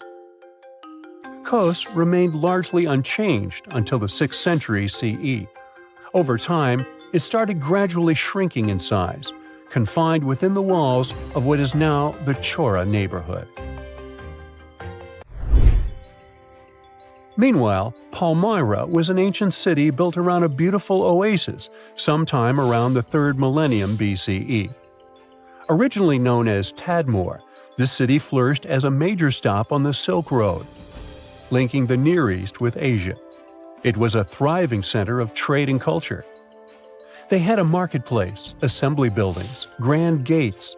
In other words, this place was bustling with life. The city has been through many hands throughout its history, from the Byzantine to Arab caliphates, which is probably why it had some awesome architecture. An interesting blend of Greco-Roman, Persian, and Arabic vibes. The Temple of Bel, the Great Colonnade, and a Roman-style theater. But, like all the others, it decayed over time. Palmyra's importance faded, and by the early 1400s, it had been largely destroyed. But at least its ruins remain. Right now, they're a UNESCO World Heritage Site. Back in December 2012, a lot of people were freaking out over the idea that the world might end in some catastrophic event. And it was all thanks to the famous Maya calendar. This ancient way of tracking time had been the subject of endless speculation. But one of its biggest mysteries was definitely an 819-day count found in some versions of the calendar. No one could explain why it was there or how it worked, until recently, when a group of researchers from Cambridge might have finally cracked the code. First things first, how does the Maya calendar work? So the system the Maya civilization used to track days was based on something we now call the calendar round. Think of it like 3 interlocking gears. These are 3 cycles working together. The first is a 365-day solar year, known as Hab. The second is a cycle of 20 names. And the third is a cycle of 13 numbers, which forms a 260-day sacred calendar, called Solkeen. Just like we'd say something like December 25th, 2025, they named their days based on how these 3 cycles lined up. For example, here we have the day 3 Manik and the 14th of the month Hop. It takes 52 years for the 3 cycles to align in the same way again. After that, the days start repeating. But this is where things start to get more complicated and mysterious. On some Mayan monuments, we have also found enigmatic inscriptions pointing to the existence of another cycle, the 819-day count. There are about 20 examples of these inscriptions, mostly found in places like Palenque and Yaxchilan in Mexico. So it didn't seem random at all, and this calendar must have been hiding a big secret. Early research showed that the 819-day cycle was represented by one of 4 colors and the cardinal directions associated with them. Black was tied to the west, red to the east, white to the north, and yellow to the south. Researchers also discovered that this period of time could be broken down into 3 smaller cycles. One of 9 days, one of 7 days, and one of 13 days. Multiply them together, and you'd get 819 days. Pretty cool, but why did they do that? This color scheme and the 3 cycles seemed like a basic level of interpretation, and experts were pretty sure its real purpose was still hidden from us. Another thing researchers noticed is that this strange count of days was mostly shown using a Y glyph, followed by a number. But in some cases, they also added a glyph representing Kawil. This was a powerful Maya deity, often associated with creation and lightning. He was usually symbolized by a torch coming out of his forehead, representing the spark of life. But in the 90s, a study suggested that when Kawil's inscription showed smoke and fire coming from his forehead, it could actually represent the planets Jupiter or Saturn, or maybe even both. Wait, that means that the 819 days count could be linked to both planets in some way. From there, research focused on figuring out what that link might be. The first conclusion is that this calendar might have helped the Maya track the movements of those planets in some way. Then they started noticing something interesting. These cycles could be specifically tied to the synodic periods of Jupiter and Saturn. By synodic periods, we mean the time it takes for a celestial body, like a planet, to return to the same or nearly the same position as seen from Earth. While this possibility was pretty exciting, something didn't quite add up. Each planet moves very differently, and trying to fit multiple planets into an 819-day span just didn't seem to work. In other words, this 4-part color-coded calendar system was simply too short to align perfectly with the synodic periods of the visible planets. So it looks like we're back to square one. This mystery had people scratching their heads for ages, until 2023, when specialists realized they might have been looking at it all wrong. Researchers actually needed to shift their perspective. Instead of seeing this system as 819 days, they needed to consider the number as representing timelines. And this period of time could be just a small part of a much, much bigger calendar. You see, as we said earlier, this cycle seemed to track the period when a planet became visible to people on Earth. To prove that these 819 cycles were timelines, not actual days, researchers needed a planet that could serve as a starting point to back up their theory. In this case, it was Mercury. And there's a pretty simple reason for that. Mercury's synodic period is 117 days, which fits perfectly into the calendar count. I mean, if you take 1819 and divide by 117, you get the number 7. So, Mercury is the only visible planet whose synodic cycle fits neatly into this period as whole numbers. Perfect. Now they had a solid starting point. From there, they needed to expand the calendar by increasing its length to 20 periods of 819 days. Suddenly, a pattern emerges. And just like that, all the synodic cycles of the planets fit perfectly into the system. For example, Saturn's synodic period from 378 days lines up perfectly after 6 819-day cycles. Venus aligns every 5 cycles. Jupiter every 19 cycles. And Mars, which takes the longest, needs 20 cycles. In other words, it takes about 45 years for Mars to align with the synodic periods of all visible planets.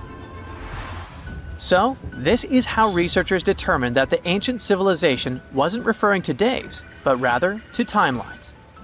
The Maya astronomers came up with this count as part of a larger calendar system of 20 periods. But then a question comes up. Why was studying the synodic period so important to the Maya? Well, we don't have super specific answers about this mysterious calendar yet. But what we can say for sure is that the Maya truly believed in the powerful influence of the cosmos on daily life. So maybe they wanted to analyze how the movements of all the visible planets lined up with their other calendars. Of course, this system is just one part of the Maya's amazing and advanced understanding of astrology. And it wasn't just about using astrological cycles for planting and harvesting. They also had crazy specific knowledge, like how to predict solar eclipses. Archaeologists believe the Maya connection to the stars is reflected in the ruins of their world. Take the famous pyramid in the ancient city of Chichen Itza, located in Mexico's Yucatan Peninsula. If you look closely at the base of its staircase, you will see a snake's head carved in stone. But here's the coolest part. During the spring and fall equinoxes, when day and night are exactly the same length, the sun casts sharp, triangular shadows on the staircase. It creates the illusion of a snake slithering down the steps. Another example of how they use their knowledge of astronomy in their temples is in Tikal, Guatemala. Built around year 1 of the Common Era, this pyramid is considered one of the Maya's earliest astronomical complexes. And its alignment and orientation allowed them to track and calculate solstices and equinoxes with incredible precision. The Maya were skilled skywatchers. Just like we have modern-day high-tech observatories with round domes, they had something similar. Meet El Caracol. The name means snail in Spanish and refers to the spiral staircase inside the tower. Built around 906 Common Era, it was the perfect place to observe all the changes in the sky and track the movements of the sun, moon, planets, and stars. Unlike us today, with our telescopes, satellites, and advanced tools, the Maya relied entirely on naked eye observation, and that makes their achievements even more incredible. When you think of an epic desert scene with blazing sun, endless dunes, and those magical little oases, you probably picture the legendary Sahara, right? But what if I tell you that 11,000 years ago, this vast expanse of hot sand looked totally different than it does today? Yeah, I don't know, I wasn't around then. But I'm told that back then, what we now call a desert was a lush paradise, brimming with lakes, rivers, grassy plains, and even woodsy forests. So, where did all this water go? There are many stories about the distant past of our planet when deserts were covered with jungles and forests, and then something happened, like changing climates or colossal earthquakes, and it all turned green lands into dunes.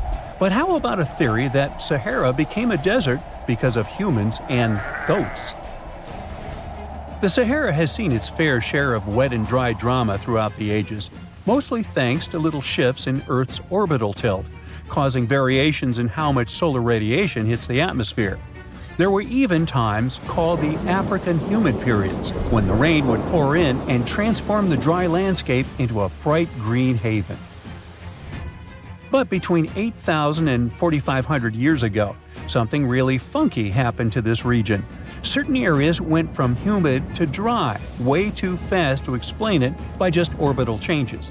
In the blink of an eye, the lush Sahara turned into the Sahara we know today.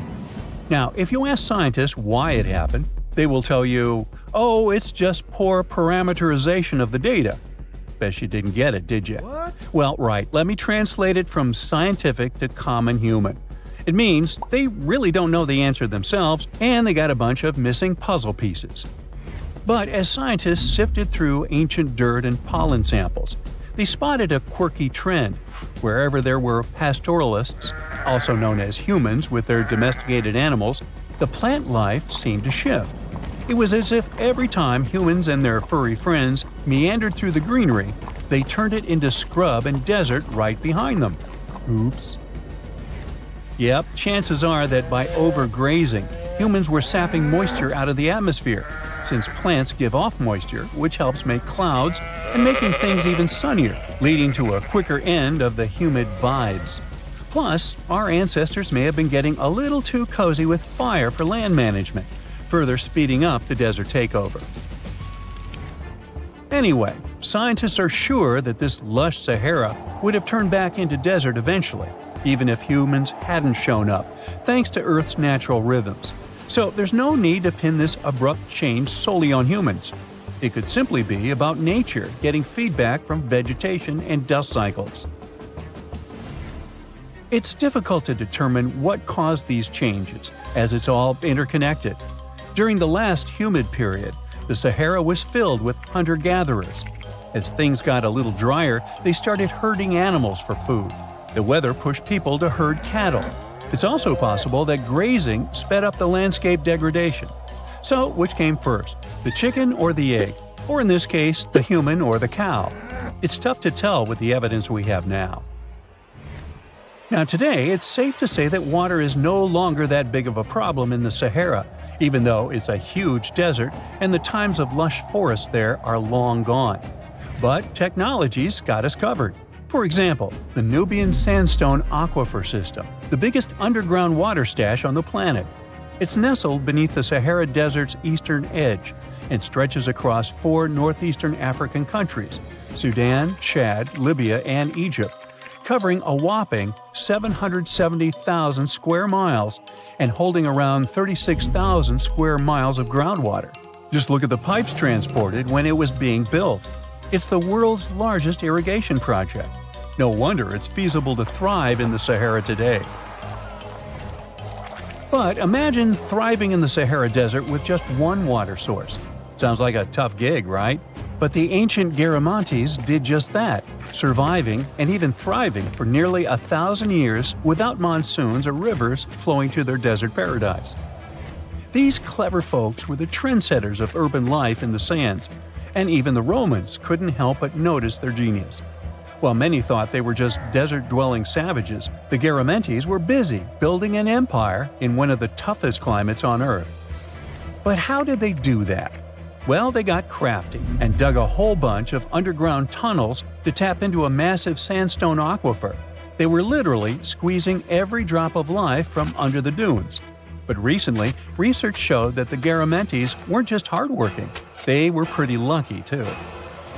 The Garamantes had an underground aquifer that brought water up to a hill where they built over 500 fagaras, which are irrigation systems, some stretching as long as 2.5 miles.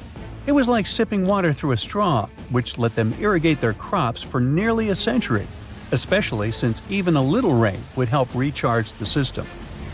But eventually, due to rain insufficiency, the aquifer ran low, and reaching it again would have meant digging more tunnels and relying on more people. That's a tough problem, considering these people were in the middle of food and water shortages. Guess I don't need to tell you what happened to the Garamantes, do I? The fall of the Garamantian culture might be linked to several factors. It may have been due to climate changes, or they may have simply used their water resources too much. Back in the day, the Sahara Desert was actually fertile agricultural land, thanks in part to the cool irrigation system the Garamantians created. But since fossil water isn't something you can replenish over time, the groundwater levels dropped pretty low. This likely played a big role in the kingdom's decline by the late 7th century CE. That sounds like someone who hit a lottery jackpot, used up all the money, and went back to their original not-so-cool job once the bank account got fully drained. Oh, by the way, even if the Garamantes left some secret wisdom messages for us, the chances are we'll never get what they wanted to tell us. Nobody really knows what language they used, and their texts are nearly indecipherable to us today. But let's go back to the Green Sahara. So it transformed into a desert about 4,500 years ago. But today, we can understand how people lived in those times in the Sahara thanks to natural parks in Africa that have the ultimate outdoor art gallery. There are well over 15,000 ancient paintings and carvings depicting everyday life from around 11,000 years ago. However, if the carvings aren't enough for you and you feel like visiting an actual green desert, all you have to do is book a flight to California. One of the most beautiful phenomenon in the world, the superbloom, takes place here. Look at all these colors: orange, green, pink. It's a miracle. Wildflowers bloom right in the middle of a hot desert after several years of rainfall in dry places. It's such a bright and colorful landscape that superblooms can be seen from space. This rare phenomenon can be observed in other arid places and deserts in western and southern Africa, Western Australia, and Chile. In all these places, the weather is very hot and dry in summer. Mild humid air comes in winter, and this is the ideal environment for mass flowering. Flower seeds that lie in desert sands can wait for decades before starting to produce flowers. When the hot sun destroys all the weeds and grass, and the rainfall becomes enough to moisten the soil, the seeds are kind of like, well, okay, now it's our turn to play a big game. And then hundreds of thousands of tourists come to take photos and post these beautiful pictures on social media. And this, unfortunately, is one of the main dangers for flowers. Therefore, if you find yourself in a place like this, don't pick the flowers and don't trample on them. Stay on the path, don't litter. Take only pictures and leave only footprints. You get it? Good. Ooh, so check this out. Researchers just found some super old footprints from a family of extinct humans, like we're talking 300,000 years ago. The prints belong to a group of Homo heidelbergensis. Ooh, that's a tough one, but I nailed it. So those dudes were pretty advanced for their time. They were building homes and hunting big animals. But unfortunately, they couldn't handle climate change and disappeared about 28,000 years ago. No, they weren't sissies, trust me. The weather was really tough back then, and they couldn't just go grab a down jacket like you do. So, the University of Tübingen crew made the discovery in Germany, where they found the perfectly preserved prints in a forest by a lake. Apparently, elephants, rhinos, and other critters used to come relax by the lake, and so did this Heidelberg family. The scientists believe they were probably just a family outing rather than a group of adult hunters, since there were little kid footprints too. And depending on the season, they could munch on plants, fruits, leaves, shoots, and mushrooms around the lake. Experts even found tracks from an extinct elephant species that used to weigh up to 13 tons. Now, can you imagine seeing one of those in person? Just so you know, 13 tons is about 45 times as heavy as a pig. Oink. They were digging around in Schöningen when they stumbled upon some elephant tracks that were 21 inches long. That's like the length of a really big ruler. They even found wood fragments in the ruts that the elephants had left behind. But wait, there's more. They also found a rhino print from the Pleistocene era, which is pretty wild. It's the first time they found a footprint from this particular species in Europe. Who knew rhinos had such big feet? Except those whom the rhino stepped on. Meanwhile, over in New Mexico, some British and American archaeologists found some ancient human footprints that date back 23,000 years. They used radiocarbon dating to figure out when these footprints were made, and it turns out they were stomped into the mud during the last glacial maximum. That's when ice sheets covered much of North America and sea levels were lower than they are now. Now, we've always thought that humans first made their way to North America between 13,000 and 16,000 years ago. But these footprints suggest that our ancestors were wandering around way earlier than that. Some people even think that humans might have been hanging out in North America as far back as 33,000 years ago, although not everyone is convinced. Alrighty, if there were footprints, there must have also been some shoes too, am I right? Well, researchers may not have found signature Gucci loafers, even though they've been around since 1953, but they did find a cave in Armenia full of ancient artifacts from the Copper Age. And guess what? Those artifacts included a seriously well-preserved shoe that's now the oldest footwear ever found. That footwear was made from a single piece of cowhide leather, which is pretty rare today, despite all the fancy schmancy technological upgrades we've got today. Talk about premium quality.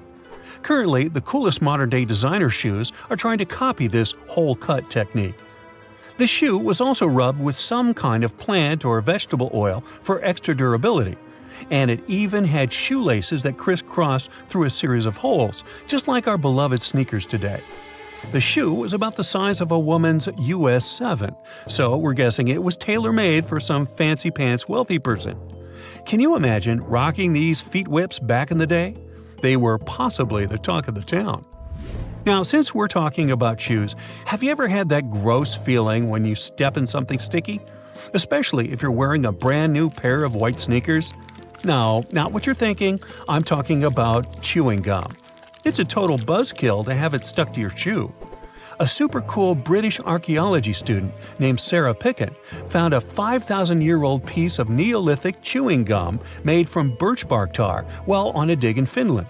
It even had tooth marks in it. Who knew our ancestors were into chewing gum too?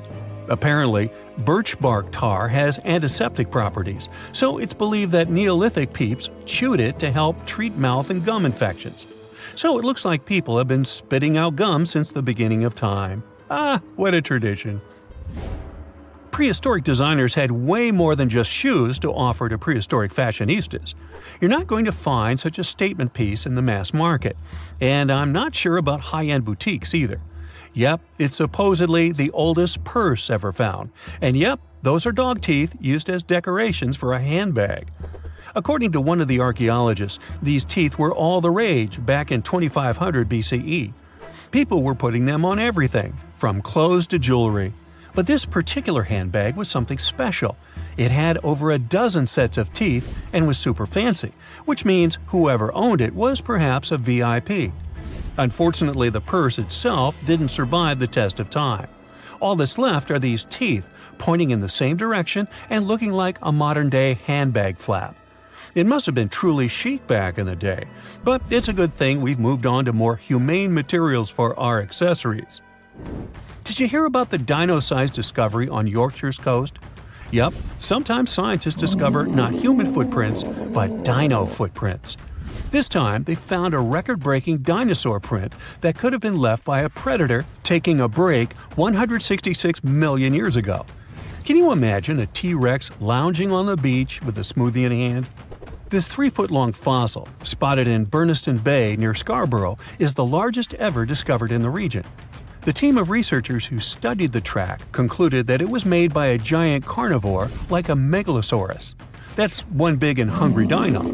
The footprint is the largest made by a theropod, which is a group of bipedal dinosaurs that includes the infamous Tyrannosaurus rex.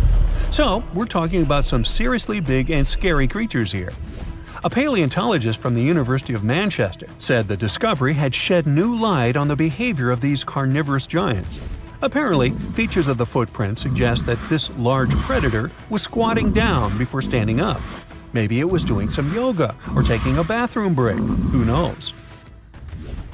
Another archaeologist, Marie Woods, stumbled across the print while collecting shellfish on the shore.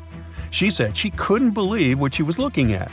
I mean, who would expect to find a giant dinosaur print while picking up some clams? It's lucky that Ms. Woods and Rob Taylor, a local fossil collector, rescued the fragile print from the shoreline.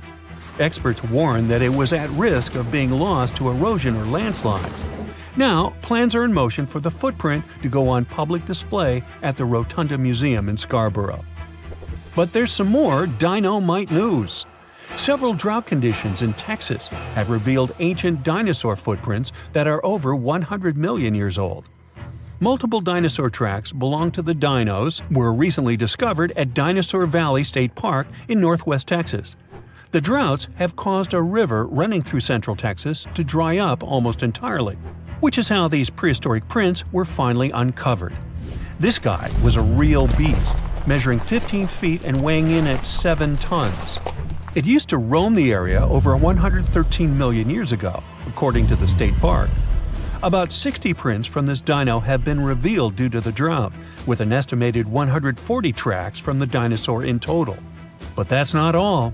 Prints from Sauroposeidon were also discovered. This creature was a massive 66 feet long and weighed about 48 tons when fully matured. Experts believe that the Acrocanthosaurus preyed on Sauroposeidon, which explains why their prints were found together. There's a weird thing though. Sauroposeidon was bigger than Acrocanthosaurus. Can any professors please explain to me why the smaller dude would munch on the bigger one? There's a ship drifting somewhere in the ocean without a crew. The last time someone saw it was over 50 years ago. Its story reminds of that of the Flying Dutchman, a ship that's bound to sail forever and bring disaster to whoever sees it at sea. At least the legend says so. Unlike the Flying Dutchman, the SS Bay Chimo was definitely real and built for a German company in Hamburg and began as an ordinary cargo ship. It was trading supplies between Hamburg and Sweden in the Baltic Sea starting from 1914. It had a strong steam engine and a hull made of steel. A few years later, it became British property. Then, in the 1920s, a Canadian company purchased it for around $18,000, a huge amount of money back then. The new owner, the Hudson's Bay Company, was actively using the ship for several years. They would often send it on voyages from its home port in Scotland to Siberia, Alaska, the Yukon, and the Northwest Territories. It also passed through the Panama Canal and even the Suez Canal, with fur pelts for sale on board. Sometimes it would also transport passengers. It had completed 9 successful voyages before this strip of good luck came to an end. Starting from the 1930s, SS Bay Chimo would have trouble with ice and storms. When it first got trapped in ice in October of 1931, some of the crew managed to escape to Alaska. 15 of 22 sailors decided to stay with their vessel and try to save it. They had furs and other valuable cargo worth around $58,000 aboard. The company sent them supplies to survive the winter. They set camp near the ship out of the hatches, tarpaulins, and other materials, and offloaded the cargo. At the end of November, a blizzard rushed through the area, and it seemed like it had taken the ship with it. The ice platform had survived, but the ship broke free. Some of the crew members were sure it had sunk, but soon after, they heard from one of the locals who had spotted their ship around 45 miles away from their camp. The crew moved on with their lives, and the ship started its journey as a runaway vessel. People would spot SS Bechimo once a year or so, all the way until 1965. It was mostly spotted off the coast of Alaska. A man going to Nome with his sled dog, along with prospectors, explorers, and treasure hunters, all claimed to have seen SS Bechimo. Someone tried to board it and take it to port, but ended up stranded on it for days because of horrible weather. Others got luckier and managed to take a whaleboat, some furniture, and other valuables from the vessel. Those who got close to the ship saw that it was damaged and missing the propeller. Still, it stayed afloat without a crew for at least 38 years and became the longest sailing ghost ship in history. In 2006, the Alaskan authorities started a project to solve the mystery of this ghost ship of the Arctic and finally find SS Bechimo, either still above or below the water. So far, the project has not been a success. SS Bechimo remains one of the estimated 4,000 ships that have disappeared off Alaskan shores. If the legend of the 17th century isn't lying, this ghost ship could be sailing somewhere along the Flying Dutchman. It belonged to the Dutch East India Company. Its captain managed to do the impossible for that time and sailed from Holland to Indonesia in only 3 months. They said he was flying over the sea, and some evil tongues explained that he had made a deal with evil forces to achieve that. Once the ship was sailing back home, its captain and crew disappeared without a trace. There are many versions of what happened to it. One of the first ones said it had tried to enter port at the Cape of Good Hope, got in a terrible storm, and sank as there was no captain to save it.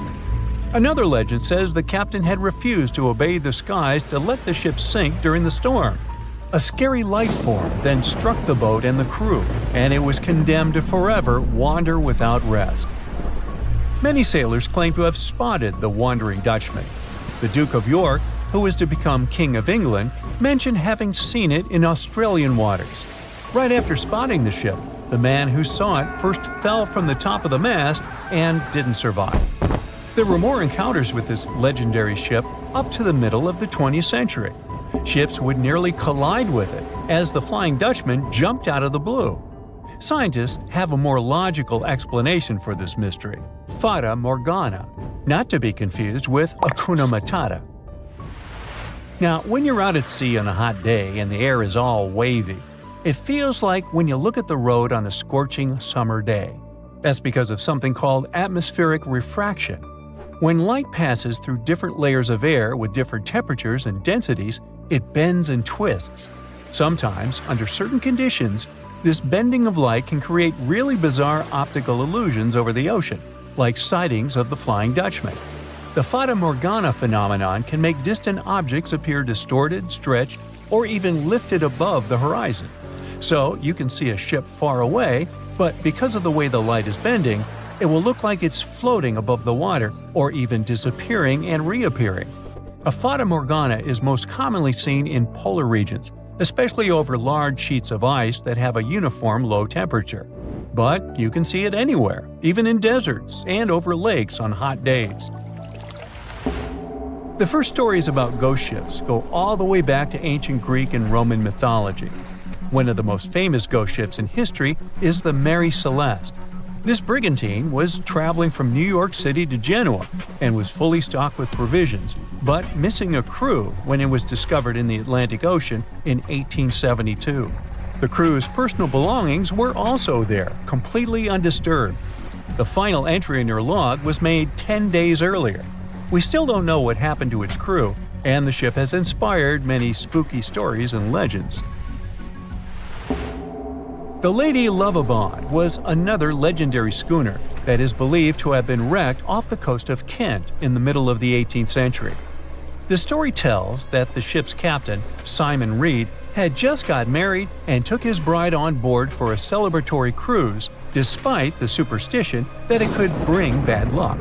They were on their way to Portugal when the first mate, who is also in love with the captain's new wife, went mad because of jealousy, attacked another crew member, and then took over the wheel and steered the ship straight into the dreaded Goodwin Sands. No one aboard survived, and the schooner is said to reappear as a ghost vessel every 50 years. In present times, many vessels become abandoned and turned into ghost ships intentionally. There are thousands of them floating in U.S. rivers, lakes, channels, and coastal waters. Some people lose their boats in storms and other extreme weather. Others have to abandon their boats because maintaining them can cost 10% of the boat's price. Plus, docking a vessel can add up to several $1,000s every year. Most boats have been made of fiberglass, so an owner can't just recycle them as scrap metal. So, once they want to get rid of it, they often tie it to a dock and sneak away, or leave it floating far away from the shore, or just try to sink it. When ghost ships sink in shallow waters, they can cause damage to coral reefs, mangroves, marshlands, oyster habitats, and wetlands. Plus, they can collide with unsuspecting regular ships and cause real trouble. So, don't do that. Enough said. You've probably heard about the mysterious sea state of Atlantis.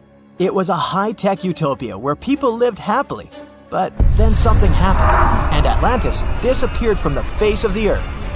Many people believe that this city lies at the bottom of the Atlantic Ocean. But what if we've been looking in the wrong place all this time? What if it's somewhere different from where they're trying to find it? What if all this time Atlantis was in the middle of the Sahara Desert? Well, this unexpected theory has some evidence, but to study this version, you first need to understand what Atlantis was and how we got to know about it. The very first mention of the mysterious city was in 360 BCE. Ancient philosopher Plato wrote about Atlantis. His work, Dialogues, described Atlantis as a rich land with advanced technologies. Its inhabitants were powerful, intelligent, and beautiful, like superhumans. He described in detail the structure of the city, and this was the main reason why many people believed in the existence of Atlantis. According to his records, the Atlanteans built this place in several concentric circles of black and red stone. Then they covered these circles with brass, tin, and precious metals. In the city, there were water channels on which ships sailed. The Atlanteans were sailors, so they built a passage from their city to the open sea. On the internet, you can find many drawings of Atlantis, created based on Plato's descriptions. Take a look at these drawings and an actual photo of the Eye of the Sahara. This place in the Sahara has a shape of several concentric circles. It looks as if a destroyed city left a trace on the sand. Many people have written online that the lost city was located there, but no one could prove it. Once upon a time, the Sahara was filled with rivers and lakes. In prehistoric times, there was only water there. So far, everything matches. The Eye of the Sahara was first discovered in the 1930s. This place was considered a crater from a fallen meteorite. But in the middle of the 20th century, scientists conducted a soil analysis and refuted the version with a fallen space rock. In the end, everyone agreed that this was a dome of molten rocks under which magma was raging. For millions of years, wind and water had been destroying the formed landscape and eventually made it look like perfect circles. But what if the Atlanteans once came to this place and used natural circles to build a city? In this case, we would have many traces and artifacts from this developed civilization. And yes, archaeologists did find some arrowheads, spears, oars, and other things there. But this has nothing to do with Atlantis. In the Eye of the Sahara, a multitude of Acheulean artifacts lies. It was an ancient tribe that frequented this place. For the first time, Acheulean tools appeared more than 1.5 million years ago. Some of the items found there may be 130,000 years old, and according to the records, Atlantis existed about 12,000 years ago. Archaeologists found no artificial structures in this place. There was also no debris or traces of a large city. People would have found some stuff if a big city with advanced technologies had existed here. The main supporter of this idea was one YouTube channel. It collected 1 million views and attracted the attention of many historians and anthropologists. The theory that the Eye of the Sahara is Atlantis was quickly refuted. People found too many discrepancies between this place and the description of Atlantis. The author tried to catch the viewer's attention by presenting external similarities between the natural landscape and the fictional ancient city. Another popular theory claims that Atlantis was a real continent located off the Bahamas, but then this city was swallowed up by the Bermuda Triangle. According to this legend, the city ruins still lie at the bottom of the triangle, but there's no confirmation of this theory either. Writer Charles Berlitz invented it. Adherents of this theory claim that the walls and streets in the western part of the Bahamas might be the ruins of Atlantis. But scientists disagree. They have proven that these walls are natural formations of coastal rocks. There are also rumors that the story of Atlantis was inspired by an actual historical catastrophe, the Black Sea Flood. This is the Bosporus, a strait in Turkey connecting the Black Sea and the Sea of Marmara. Around 5600 BCE, the Black Sea was twice as small as it is now and had many cities on its shores. Unfortunately, a huge flood destroyed this flourishing civilization. Within a year, cities descended underwater, and surviving inhabitants moved to foreign lands and spread stories about the flood. Maybe these stories inspired Plato to come up with Atlantis. In the 1950s, people came up with another version. Atlantis was the continent that is now Antarctica. Tens of thousands of years ago, a warm continent with a developed city shifted to the northern part of our planet because of the movement of Earth's crust. The Atlanteans couldn't adapt to the cold conditions, and Atlantis was covered with a thick layer of ice.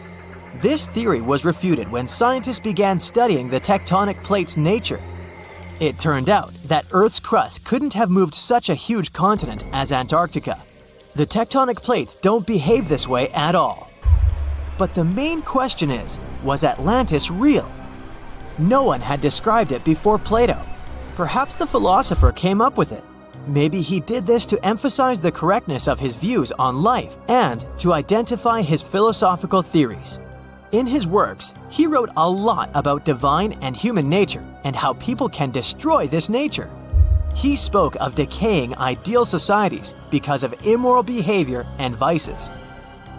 The Atlanteans were once moral, spiritual people who created a utopia, but then they became greedy and mean.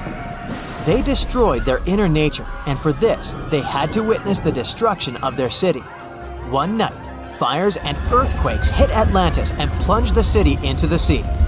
The higher powers punished people for their immoral behavior, and Plato also wanted everyone to be afraid of moral decay. But judging by the descriptions of the earthquakes and fire, it may seem that Atlantis was destroyed by a volcanic eruption, as it was with the ancient Roman city of Pompeii. And such destructions have happened pretty often throughout history. Natural disasters ruined many developed cities. One of the most famous cases occurred in 1100 BCE in the Mediterranean Sea, when a volcanic eruption destroyed the highly developed Minoan society. The Minoan society existed for about 2,000 years.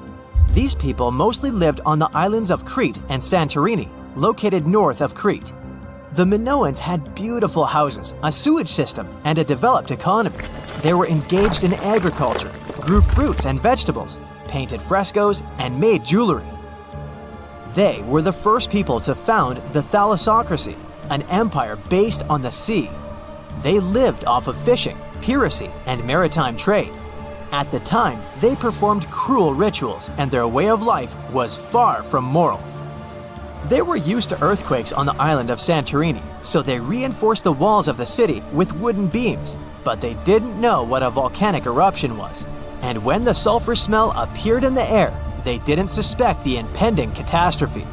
When the volcano spilled out tons of lava and ash, all the residents of Santorini abandoned their homes and tried to escape, but they couldn't.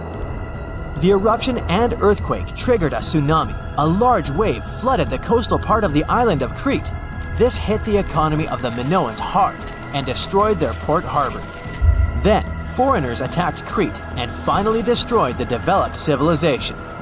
Some historians think that Plato could have referred to the Minoan Empire when describing Atlantis. Using their example, he showed how immoral actions could destroy people. Strange things occur in the cold waters of Antarctica. One of these things happened to a ship called Jenny. It was a small schooner whose history began in 1822. The boat and its crew set sail and disappeared a year later. For 18 years, the ship was considered sunk. People forgot about it, but in 1840, the vessel reminded the world of itself. That year, the whaling ship Hope sailed through the Drake Channel in Antarctica. The crew members noticed a ship among icebergs. It was the schooner Jenny. It was floating slowly in the dark, with no signs of life. The captain of the Hope, Mr. Brighton, gave the order to approach the mysterious vessel. They thought it was some creepy ghost ship, but as they came closer, they noticed crew members on the deck. The sailors of the Hope called out to them, but received no answer. This time, it became clear that something terrible had happened to the Jenny. When Brighton boarded, he realized that the Jenny crew members weren't missing. They were here. Frozen people stood like statues. Brighton went down to the lower deck and found the captain. He was sitting frozen at the table, holding a pen. Brighton looked at the logbook. The last record was made on May 4th, 1823. The captain wrote that he was the only living member of the crew. They spent 71 days without food. It seemed that the ship got lost in the sea because its captain went off course or sailed into an iceberg, but no one knew for sure. After that, nobody ever saw the Jenny again. According to rumors, the crew of the Hope abandoned the frozen ship and left it to drift in the cold waters. According to other rumors, this whole story is fiction. The story of the Jenny was described in a German magazine in the middle of the 19th century. Still, there was no further evidence of the ship's existence. Already in our time, Cambridge University decided to explore the case of the Jenny. The researchers discovered that one of the crew members of the Hope, who didn't disclose his name, told someone the legend of the frozen ship. Someone shared the story with another guy, and it was published in a German magazine called Globus. And that's all. There was no other evidence. One of the most famous ghost ships was the Mary Celeste, and there's no doubt about its existence. The history of this vessel was documented in court. People wrote about it in newspapers, but the most exciting thing is that the ship continued to be used even after 10 people disappeared from its deck. The history of the Mary Celeste began in Canada in 1861. When it was first built, the ship was called the Amazon. It changed captains several times, and it also hit some rocks. The boat was sold, bought, then sold again, repaired, and sailed under the name Mary Celeste. In 1872, it had a new captain, Benjamin Briggs. He was a decent, brave man with a lot of experience in navigation. He had a beloved wife, a daughter, and a son. When he went on his last voyage, he took his wife and daughter with him, and his son stayed in America. In November of 1872, the Mary Celeste sailed from the port in New York with 10 people on board and disappeared. 8 days later, another ship, the Dei Gratia, also left New York and followed the same route. Dei Gratia's captain, David Morehouse, noticed the Mary Celeste and immediately realized something was wrong. The ship was moving too freely, as if no one was controlling it. The captain tried to contact the crew members, but no one answered him. Then, together with other sailors, he climbed aboard the Mary Celeste. The ship was in good condition. There was no damage. The hold was slightly filled with water, but it could be easily pumped out. Everything seemed fine, but one lifeboat was missing. The crew members' valuables were in their cabins. The cargo was in the hold. The supplies of water and food were untouched. Judging by the records in the logbook, the ship was caught in a storm, but it was not too strong. Other ships also sailed through this storm, but nothing bad happened to them. The last record was dated November 25th, and it claimed that everything was fine. The sails of the Mary Celeste were slightly damaged, but perhaps it happened after the crew had disappeared. The whole ship was in excellent condition, but what made the people leave it? Part of the crew of the Dei Gratia stayed on board the Mary Celeste to bring it to dry land. Everything went well. They delivered the ship to the closest port. Next, the captain of the Dei Gratia appeared before the court and told about what had happened. However, the prosecutor and the judge didn't want to believe in the story of the Mary Celeste. They were sure the captain got rid of the ship's crew to get money for its cargo. According to the maritime laws of that time, if you found a ghost ship with valuable cargo, then a substantial part of this cargo belonged to you. So, many people thought that David Morehouse decided to earn some money. This version seemed to be more valid than the one about the mysterious disappearance of 10 people. Fortunately, no one accused the captain of committing a crime. They thanked him for his service and gave him a monetary reward. However, his reputation was damaged, which greatly affected his career, as many believed he attacked the crew of the Mary Celeste. But even after this terrible case, trial, and investigation, the story was not over. The Mary Celeste was still an expensive and efficient vessel. It sailed several times, but then one captain crashed it into the reefs to get insurance. The court revealed this deception and accused the captain of intentional property damage. The story of the Mary Celeste became famous all over the world. People began to build their theories, realistic and not. Someone believed the ship had sailed through the Bermuda Triangle, but this version was quickly refuted, as the route of the Mary Celeste passed thousands of miles away from the Bermuda region. Did the Kraken or another giant monster attack the ship? Nope. Since the boat was found in almost perfect condition, there were no signs of a struggle. One of the most popular versions was that the crew of the Mary Celeste stole some valuable cargo and sailed to Spain on the rescue boat. However, those who knew Captain Benjamin Briggs said he was a good, honest man. Besides, he had a son in New York, and Briggs would never leave him. A more thorough investigation revealed that a series of accidental circumstances could have caused the disappearance of the ship's crew. Before its last voyage, the vessel delivered coal. Perhaps the pump intended for pumping water got clogged with coal after that. And when the ship got into a storm, the hold filled with water and the pump broke. The captain couldn't understand the amount of water because numerous barrels in the cargo hold blocked the view. Benjamin Briggs assumed it was dangerous to stay on the ship during a storm, so he evacuated with the passengers on a lifeboat. Perhaps they were close to land and decided to sail there, but the storm intensified and overturned the boat. Also, one record in the log journal said that the chronometer was faulty. It was a device that helped to determine your location at sea using longitude.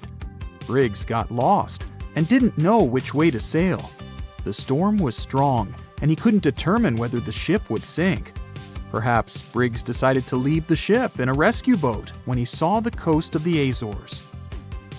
The uniqueness of this ghost ship case is that, unlike many others, you can investigate it yourself. There's a lot of information about the Mary Celeste on the internet. There are documentaries and research articles. Perhaps you'll be able to notice something that others haven't seen and solve the mystery of the disappearance of 10 people. You find yourself in Africa, land of unique wildlife, home to a great variety of cultures and languages, and, first and foremost, host to the world's largest hot desert, the Sahara. It's daytime, and you are thirsty for some water and shade. You've been walking for days, trying to find one of those precious-looking oases. You feel you're near, but the horizon just keeps stretching and stretching. Your mind is tired, and your body is feeling all the heat. It's like you've eaten a full plate of hot pepper and then some more, judging by how much you're sweating.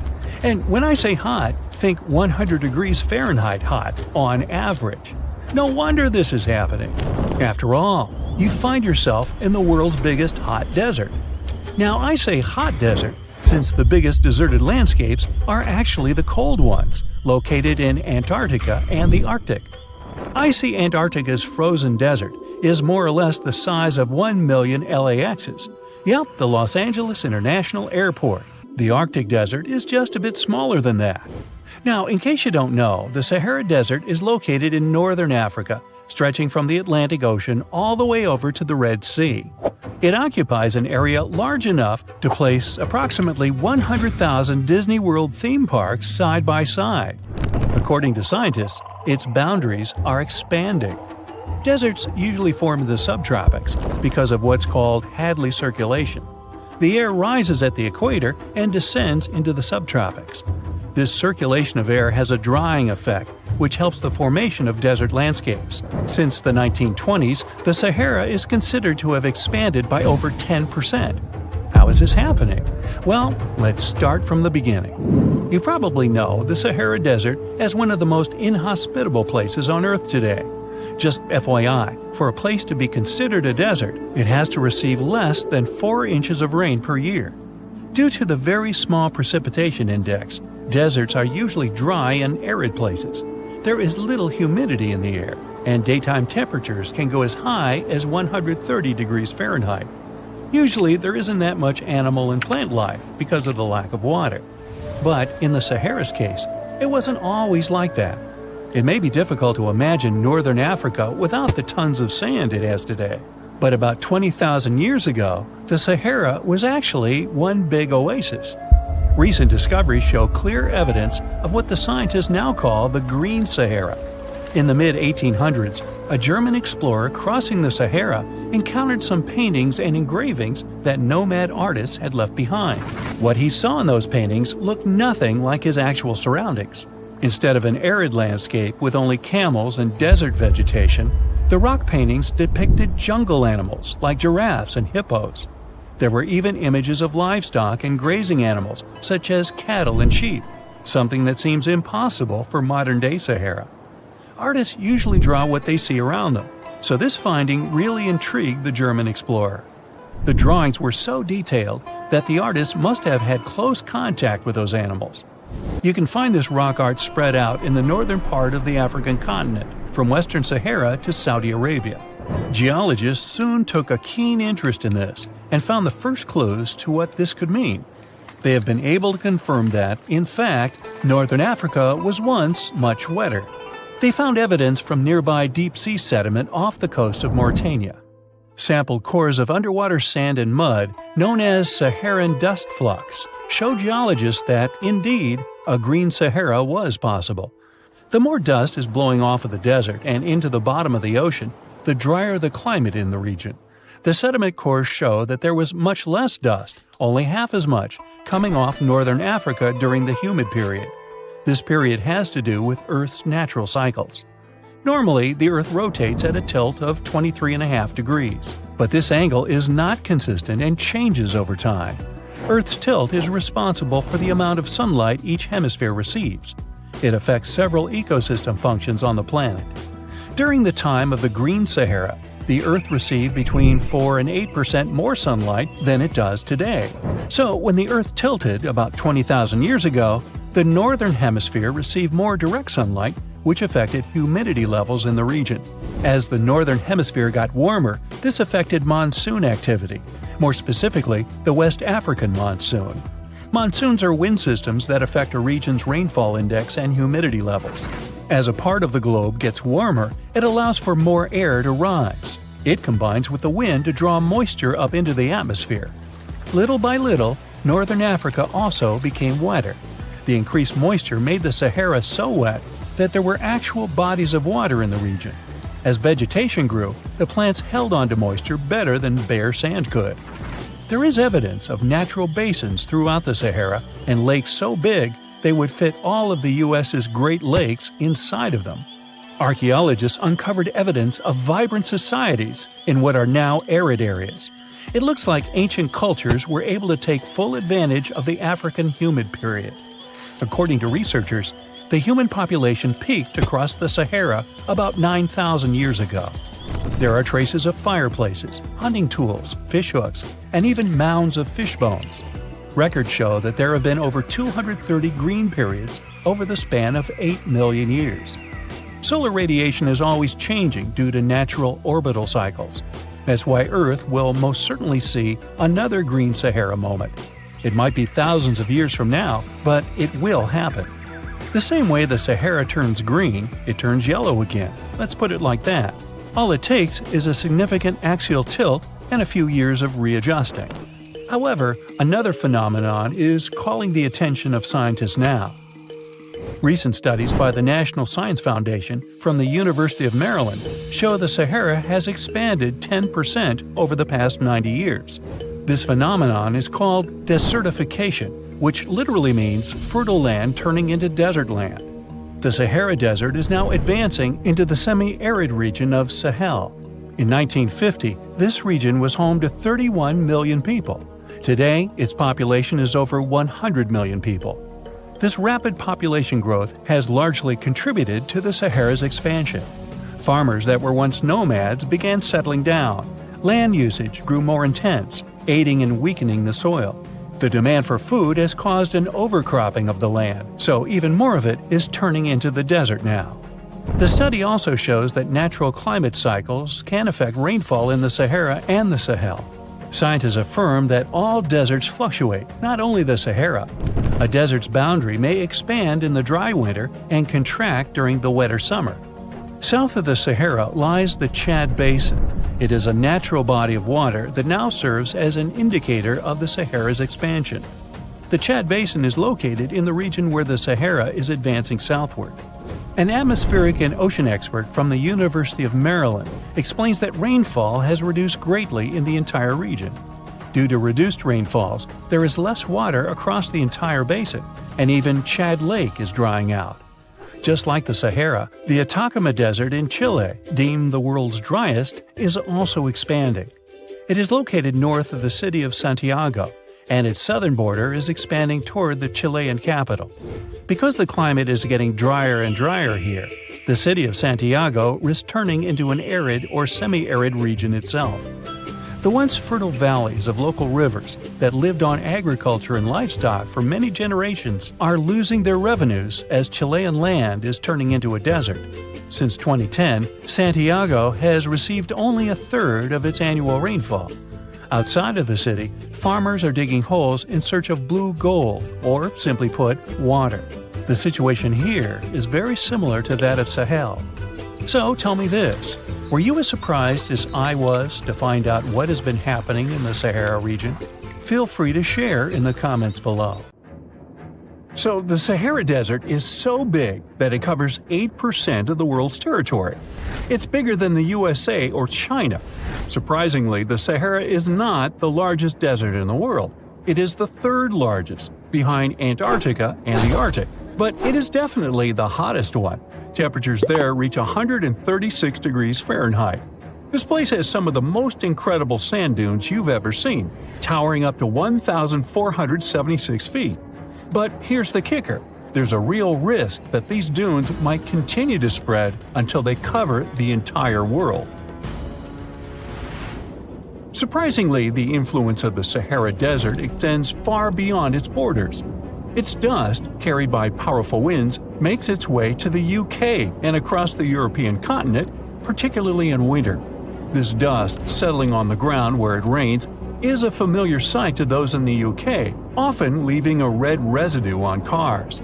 This connection between the Sahara, England, and Europe serves as a stark reminder of the global reach of environmental phenomena. You might think this is not a big deal, but it could turn Europe into a desert, leaving its soil infertile and Europeans with no food. Soil is a fundamental aspect of human existence, just as crucial as clean water and air. Without it, we're left with nothing but a bleak and barren landscape. The Sahara Desert has already made its jump across the Mediterranean Sea, which is concerning and could change the landscape forever. 1/5 of Spain has already turned into a desert. The next victim is Italy, which also faces the problem of desertification. In fact, almost all European countries have the same issue. According to an expert, the land that has not changed for nearly 2,000 years will become mostly rock, and people living on this land will be gone. 60% of the soil in Moldova is gone, and the problem has expanded beyond the Black Sea. It has reached China and Mongolia, thousands of miles away from the Sahara Desert. All of this causes losses of $4 billion a year. The threat is so significant that even the UN has gathered the necessary resources to solve the problem as soon as possible. Italy is sending help to Africa to stop the Sahara Desert from expanding. If this process does not stop in the next 10 years, millions will be forced to leave their homes. The Sahara Desert is growing for approximately 30 miles per decade. You do the math and see how long it will take to cover Europe. Since 1920, the Sahara has expanded by around 10%. But not all hope is lost because more than 172 countries have joined to put a stop to the desertification of the world. The World Food Program is a project that aims to help bring back green land that was once present in the Sahara. When they told people who called the Sahara home what they were about to do, the latter basically laughed in their faces and said it was impossible. But when you have a specific goal in mind, the impossible becomes possible. If we traveled back around 5,000 years into the past, we would see a beautiful forest with lush green trees and grass. Africa's climate has been changing for 21,000 years, from fantastic greenery to uninhabitable deserts. This has to do with Earth's rotation and the monsoons that bring water to this dry continent. But with the help of scientists and some clever tricks, we can bring the greenery back and stop the Sahara in its tracks. The Senegal River serves as a border between the Sahara Desert, Senegal City, and Mauritania. When you look at this area from space, you'll see how the desert is expanding to Senegal because the vegetation along the riverbank is almost non-existent. Forests can serve as a barrier, stopping the sand from getting blown away and the desert from expanding. An effort to create a great green wall is being made, and how they do it is actually quite impressive. Nothing has been growing in the currently restored area for more than 40 years, making locals find other places to call home. People were thrilled when they saw that the land could be restored. They're very committed and learn to work with the soil and grow food. At the same moment, more than 30,000 hectares have been restored and transformed into lush greenery.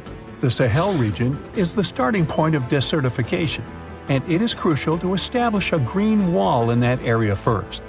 To make this wall is not rocket science, since it only takes a few simple steps. The ground there is baked by the sun and as hard as a block of concrete. If you've ever poured water on concrete, you know that it just flows away. It doesn't stay in one place.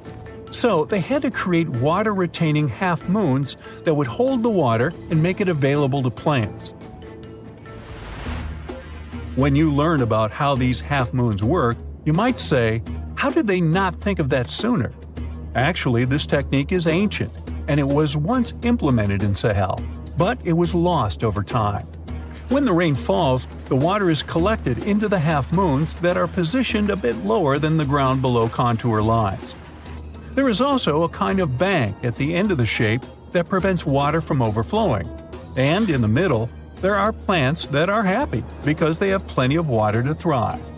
Also, it's essential to grow native plants that are kind of used to harsh conditions, like sorghum and millet.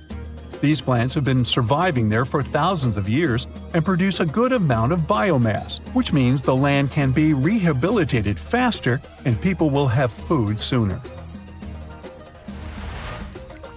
The water that will enter the half-moons won't be lost. It will penetrate the ground and top off underground waters. This will ensure the ground that H2O will never run out and that future generations will have usable aqua. This brilliant planting technique is not limited to half-moons. People also create lines and plant various vegetables, such as tomatoes. Next, there are places only for trees, like lemons or oranges. After a long hot day, nothing is better than a freshly made cold lemonade. The trees will also protect the soil, and with some luck, there will be a new forest in the Sahara Desert. The goal is to copy the forest dynamic. Start with small plants and gradually expand to bigger plants that are more useful than the tiny ones. They are aiming to plant more than 10,000 trees. Right now, many people are leaving the Sahara after the rainy season, going to cities or leaving Africa altogether. At this time of year, villages are like ghost towns. Only animals can be found there. Most people are gone. I mean, who would blame them? Nobody wants to live in the sand where nothing grows. Luckily, with all this new, old technology being developed, many people are slowly but surely returning to their land and starting to work in agriculture. The best thing is that there are no brutal winters, so plants grow 12 months a year, and people can always have food. People are becoming more social because now everybody stays in their villages and doesn't travel much. If this project works out, Africa will be saved, and the world won't turn into a giant desert. Mirror check. You've got your beige parka on, your chisel is packed, and your overnight plane ride to Saudi Arabia is booked. You know what this means, right? Unfortunately, you weren't cast in the remake of Dune. It just means that you're ready to go explore the world's largest desert areas in the hopes of uncovering prehistoric secrets about our ancestors. Let's get one thing straight. If you ever thought that deserts were empty spaces, think again.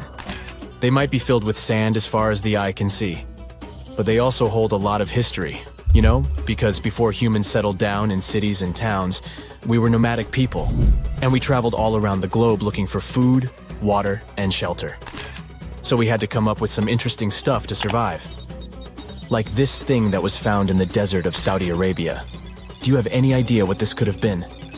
Over many years, scientists have discussed the origins and use of huge structures such as these ones. It seems our Neolithic ancestors were way smarter than we gave them credit for. They didn't spend all their hours around the fire carving weapons out of stone. No, they were also practicing their architectural skills.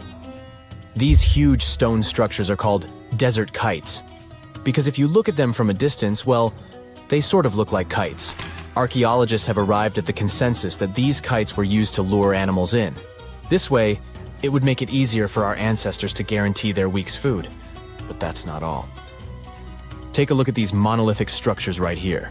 They show us that our ancestors probably drew on rocks, the blueprint of what they were going to build on the ground. Just like modern-day architects, desert kites could be miles long, so they drew out a plan before actually building them. The most surprising feature of all is that these kites were built even before things such as Stonehenge. We're talking around 7,000 to 9,000 years ago. Over the last decade, scientists have been able to identify over 6,000 desert kites spread across the Middle East and West and Central Asia. If you don't think this huge, try building something this large without the help of any drones. It looks like a pretty difficult feat to me. And apparently, Saudi Arabia's desert is filled with more amazing things. Scientists have found mysterious stone structures that are older than the pyramids of Giza in Egypt. So of course, you can't wait to go check that out.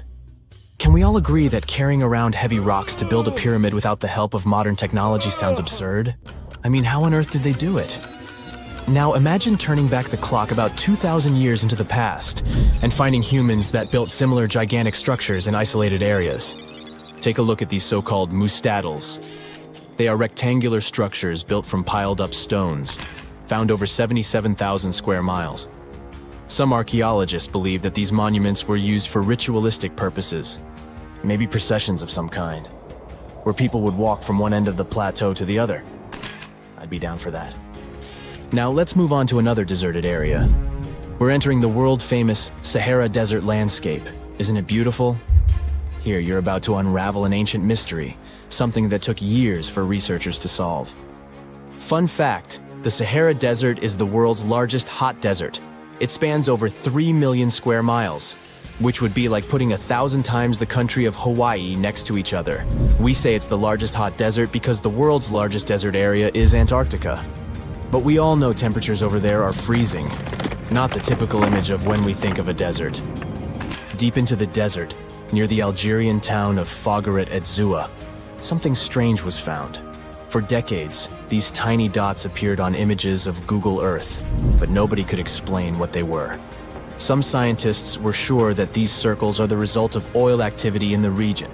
Others guessed that these were ancient fogaras or ancient water wells. There are dozens of them, stretching for miles and miles in a straight line. The strange thing is that they are always far away from any town, road, or human activity in general. So what was or is their purpose? If you had to take a guess, what would you say? Remember we talked about how our ancestors had to be creative in order to survive in the desert? Let's try to walk in their shoes for a minute. Imagine you're a nomadic hunter-gatherer living in a desert area. You spend your days basking in the hot sun, trying to count all the grains of sand around you. But you also need to eat and drink water. But how on earth do you get water in a desert? Sure, you can hope to keep running into oasis every week or so, but that seems a bit risky, doesn't it? That's why North African people invented the so-called fogaras. The fogaras are a 2,500-year-old irrigation system. Locals would dig deep wells in elevated areas, wells deep enough to tap into underground water. Then, they would dig parallel shafts at regular distances. This way, the water would flow from the main well down into all the shafts and irrigate entire areas. Travelers could stop by the shafts and quench their thirst. They could also raise livestock and tend to crops. Pretty clever, huh? As much as these holes did look like fogaras, a little bit of research would show you that they're not. You see, these shafts were built in a line, and not in a circular shape like the ones we're looking at now. So maybe it has something to do with the second option? Maybe these desert holes were related to oil activity in the region? Let's have a look at the holes up close and personal. From Google Earth, they don't seem that big, but in real life, they are huge craters. The tip to uncovering what they are is hidden beneath the sand. If you were one of the researchers originally uncovering the truth behind this mystery, you would have found something unique hidden in the sand. Old dynamites and vintage sardine cans. Putting the pieces of the puzzle together, scientists found that these sardine cans were a model from the 1950s and 1960s. It seems that entire teams from that decade would camp out while they surveyed the area for oil. And what about the dynamites? These were used for seismic surveying. This is an old technique, used to identify if there is oil and gas beneath the Earth's surface. Still in North Africa, you find out about another desert mystery worth exploring. Near the city of Tiaret, southwest of Algeria's capital, one runs into 13 peculiar monuments. These structures are also called jedars, and yes, I am aware of how much that may sound like a Star Wars reference. They are pyramid-like in their shapes, and as far as scientists know, they were used as final resting places for the people who lived in the region. Can you guess who these were? Most likely the Berber nomads. And since we're talking about ancient stuff, they were probably built between the 4th and 7th centuries CE. Once scientists began to explore the insides of these monuments, they found they were pretty big inside. They found large underground vaults, chambers, and labyrinth-like corridors that gave way to over 20 compartments. It could take you up to 2 hours to walk around in them, and apparently our ancestors also used its walls to depict images of animals and hunting scenes. There's no definite proof of what these jedars were used for, though.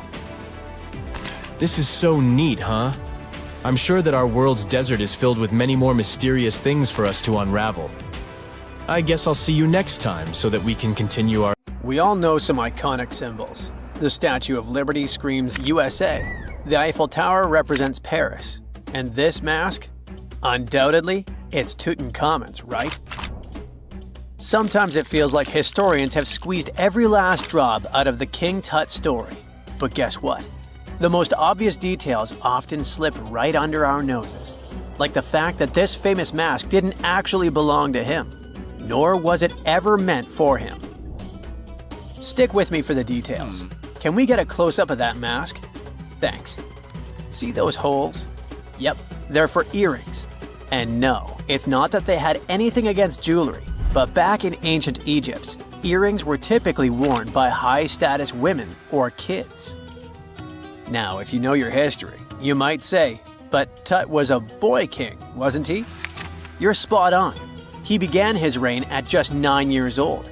Sadly, that didn't last long as he passed away at a very young age.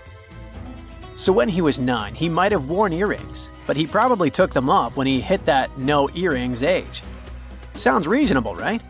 Actually, not quite. That would have been pretty strange since nobody expected him to pass away young. Certainly not at 9. So no one was preparing a kid's mask for a burial. It's this untimely demise that suggests the mask used was simply the best option available when Tut passed away. There are more clues pointing to the idea that the mask was found in a hurry. Let's think about this. Even though Tut was mummified and his body could wait a bit, his loved ones wanted him to reach the afterlife ASAP. Some experts even believe the paint in the tomb was still wet when it was sealed. But look at his mask. It's a masterpiece. There's no way it was made in a rush. It's way more elaborate than other simpler cartonnage pieces. The renowned mask of King Tut stands 21 inches tall, adorned with precious stones, and features a golden beard that weighs 5.5 pounds, making the entire mask 22.5 pounds. Okay, I'm a bit confused here. So it seems like it was probably a kid's mask, but it had a beard? I've never seen a 9-year-old with a goatee, and I'm guessing you haven't either. Just think about it. A grown man's face compared to a kid's face. Fun fact for you, our faces pretty much stopped growing at the age of 16, so by 19, Tut would have definitely had the face of an adult man. Can you imagine trying to fit a relatively small kid's mask on a grown man? That would have been super embarrassing, and no one would have let that happen. Right, let's dismiss the kid's theory. Now, the second option, if you remember, is that the mask could have originally belonged to a woman. This is where the beard theory comes into play. Some researchers believe the beard might have been added later on. Here's another twist. What if the mask was actually made for Nefertiti herself, who ended up maskless? In this case, there are two discoveries. Two birds with one stone. For now, it sounds like a conspiracy theory, I know. But let's give it a shot and delve deeper into the details. So, Tut passed away in around 1323 BCE, probably due to malaria. He had other health issues too, like when he broke his leg, and records suggest he wasn't in the best shape. As for Nefertiti, we have no solid data about her demise.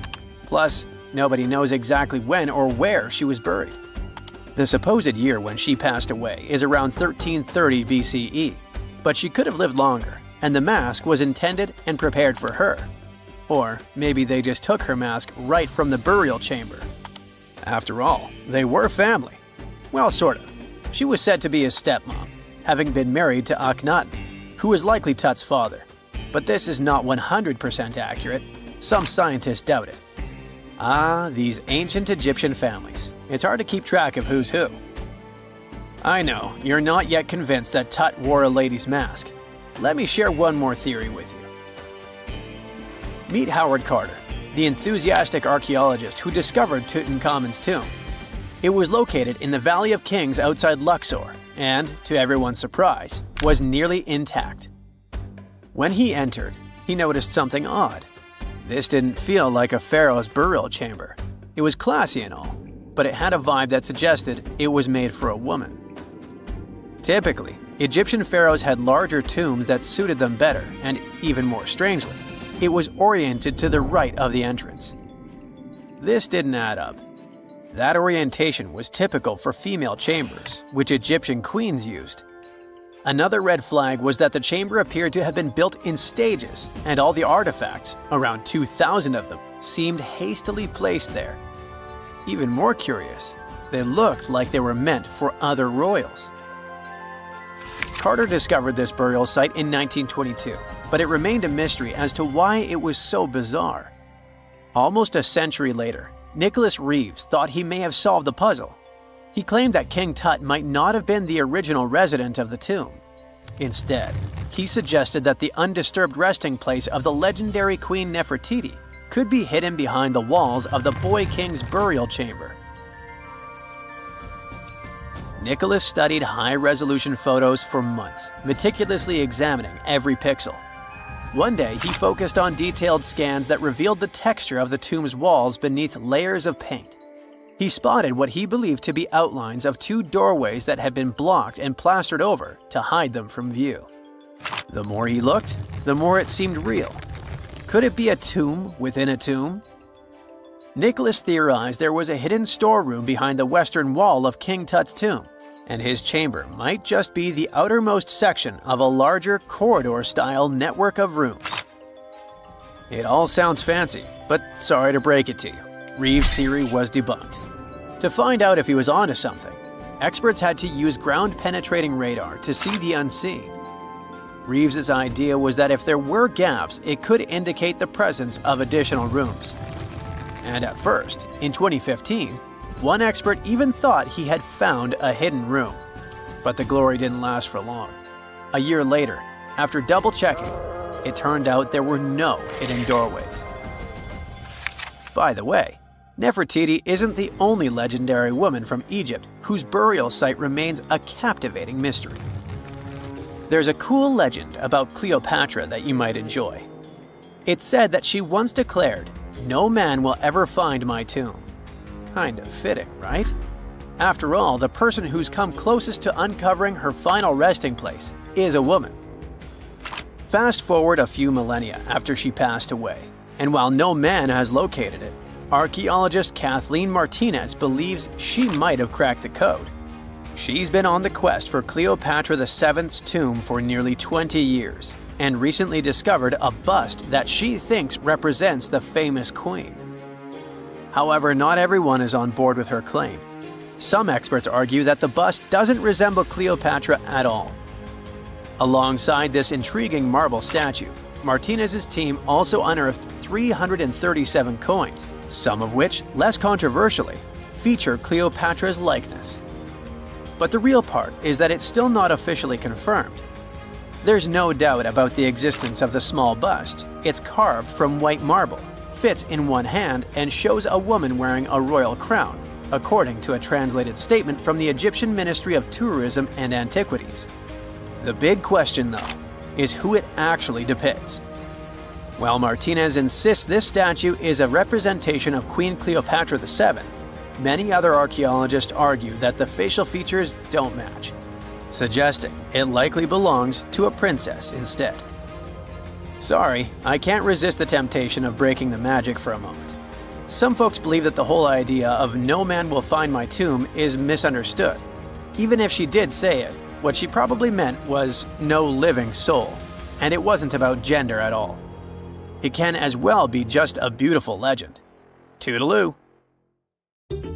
You plan to spend your summer vacation in Africa. The final destination is the Sahara Desert. It's located in northern Africa, stretching from the Atlantic Ocean to the Red Sea. You're excited to ride camels and learn about the region's rich cultures. You hop on an extensively long flight, and finally, you are here. You find yourself in the world's biggest hot desert. Can you believe it's 3 million square miles? You're ready for your first adventure after drinking liters of ice-cold water. The guide gives you a choice. You can spend 2 weeks visiting a collection of oases, or you can help them solve an ongoing local mystery. Deep into the desert, near this Algerian town, lies a mystery begging to be solved. A collection of huge, spotted circles in the sand. There are dozens of them, stretching for miles in a straight line. The circles were first identified via Google Earth images several years ago. People have debated them for years, but no one seems to know the answer. The strange thing is that they are so many miles away from any towns, roads, or human activity. The quickest way to discover the truth behind the circles is asking questions. You grab your notebook and set out to talk to locals. Everyone is helpful in this scenario: geographers, anthropologists, elders, and historians. The first person you talk to is a map expert. You need to understand if those circles were authentic or a satellite glitch. You end up interviewing the people who take Google Earth satellite pictures. The circles are really there. They appear in multiple pictures from many years. Then, let's understand why they are there in the first place. After 2 days of interviews, you have your first lead. The circles could be the result of oil activity. Experts explained why this would make sense. Algeria is a rich area for natural resources, so this would be a sensible guess. Usually, to find out if there is anything worth extracting, companies would undertake seismic surveys. Seismic surveys are a way of analyzing the Earth's surface by sending shock waves into the ground. Depending on how these waves bounce back, you'll know what is located there. A special vehicle could have marked the soil that way. So, did we unravel the mystery? Not quite so. As you know, the Sahara Desert is one of the driest areas on the planet. The average high temperatures in summer are over 104 degrees Fahrenheit. To survive there, people need to find ways of accessing water. So, these circles could be a kind of ruin or leftovers from ancient water wells. Again, I'd say this is a sensible guess. Ready for some fact-checking? Some anthropologists agree that these circles could be ancient fogueras. Foguera is the name of a 2,500-year-old style of irrigation system, usually found in northern Africa. It is also known as a qanat in other places in northern Africa. Locals would dig a deep well at an elevated point, deep enough to tap into underground water. They would then dig parallel shafts at regular distances. Then they would dig an underground channel that connected the city to the well. Solely with the help of gravity, water would run from the well to the city. This traditional technology provided water for crops, livestock, and humans. Now, let's say these wells made human-made oases possible. Even the closest municipality name was an indication that this could be true. The name Fogueret Essaouira is actually named after Fogueras, these ancient wells. Now, this lead was proving to be very accurate. You decide to travel over there to see for yourself. You take a local bus, sit back, and enjoy the ride. The landscape in northern Algeria is filled with ancient-looking towns. You even see ruins of wells along the way, on the outskirts of smaller cities. Opening Google satellite images, you can see the qanat's markings on the ground, a series of holes running down several miles. But as soon as you arrive, you find out you were wrong. Dale Lightfoot, one of the world's leading experts on qanats, said that the circles were definitely not qanats. Even the satellite images confirm this difference. Uh-oh, we were so close. Apparently, qanats or fogueras would not run down a straight line. They wouldn't be shaped like circles. Another clue that this wasn't the case was that there were no towns at the end. The circles were really far away from any human activity, and qanats were explicitly built to provide water for human settlements. Well, it sure was a good try. You almost gave up on this mystery when you decided to take one more field trip.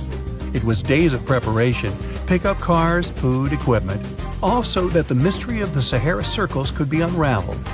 On the first day, you drove over 99 miles into the desert.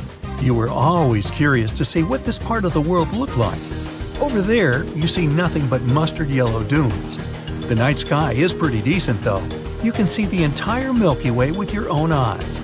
You set up camp and sleep under a canopy of stars. The next day, tension grows. There's no cell reception. Oh dear.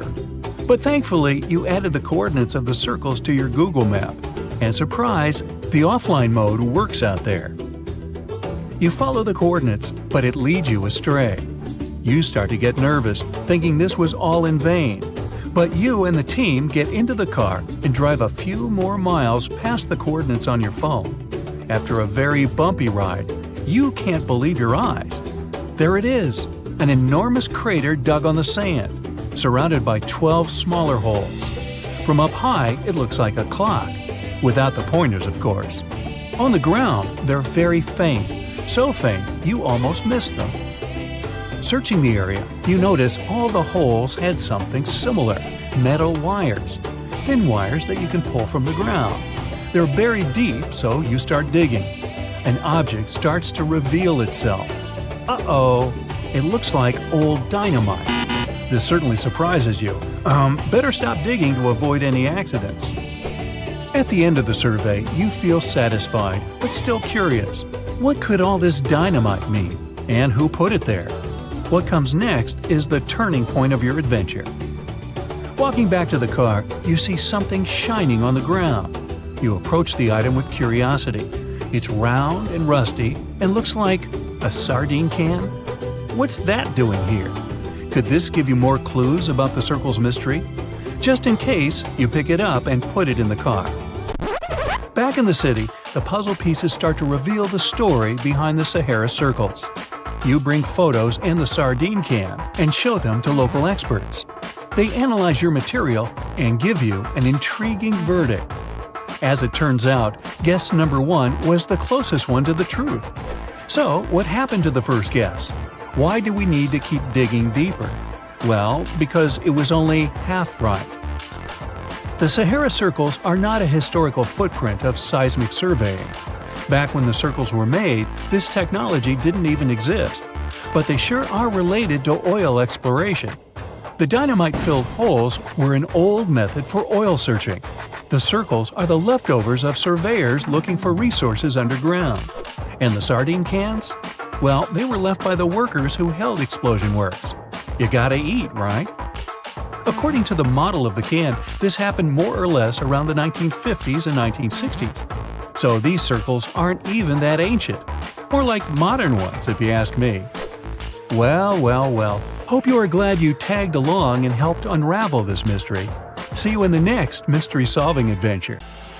They said it was the most technologically advanced ship. They said it was unsinkable. And when it sank, they made a movie about it. These were the main reasons why the Titanic disaster became world famous.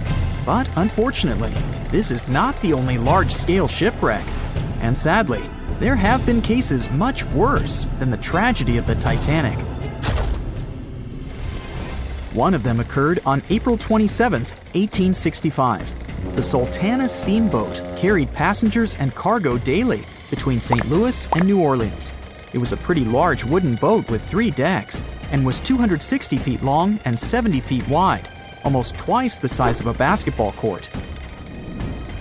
The ship could carry about 350 passengers, but on that unfortunate day, more than 2,000 people were on it.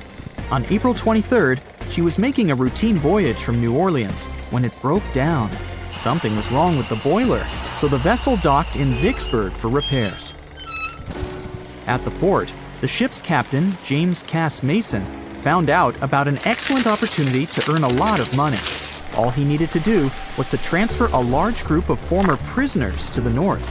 The captain agreed to do it, but the problem was that the boiler required a lot of time to repair. Mason was afraid that his competitors would take the job, so he decided to sail despite the malfunction the ship had. He patched up the holes in the boiler instead of a big repair and invited all the ex-prisoners on board. So, there was a broken boiler, an excess number of passengers, a lack of lifeboats, and not the best river conditions. Also, the captain refused to send the ex-prisoners to the hold, so they were all with ordinary passengers. There were strong chances for a shipwreck, but the greedy desire to earn more money was stronger. The Sultana went on a voyage and sailed up the river for 2 days. At this time, one of the biggest Mississippi floods in history began. The river overflowed its shores because of the flood, with the water level rising several feet. All the trees on the shore disappeared, and only the tops were sticking out of the water. The ship sailed opposite this powerful current, making the boiler work too hard. On the evening of April 26th, the Sultana arrived in Memphis, Tennessee, and they loaded even more, 120 tons of sugar and 200 passengers. She got incredibly heavy. Around midnight, the ship continued its dangerous journey. The captain sailed to barges to load a shipment of coal. At 1 a.m., the vessel left the barge. At 2 a.m., the broken boiler, unable to withstand the load, suddenly exploded. The Sultana was just 7 miles north of Memphis. Few people survived that day. The problem was that passengers trying to escape from the fire jumped into a cold river with a strong current. The Sultana disaster is considered the most tragic shipwreck in the history of the United States. The exact number of those who didn't survive is still unknown.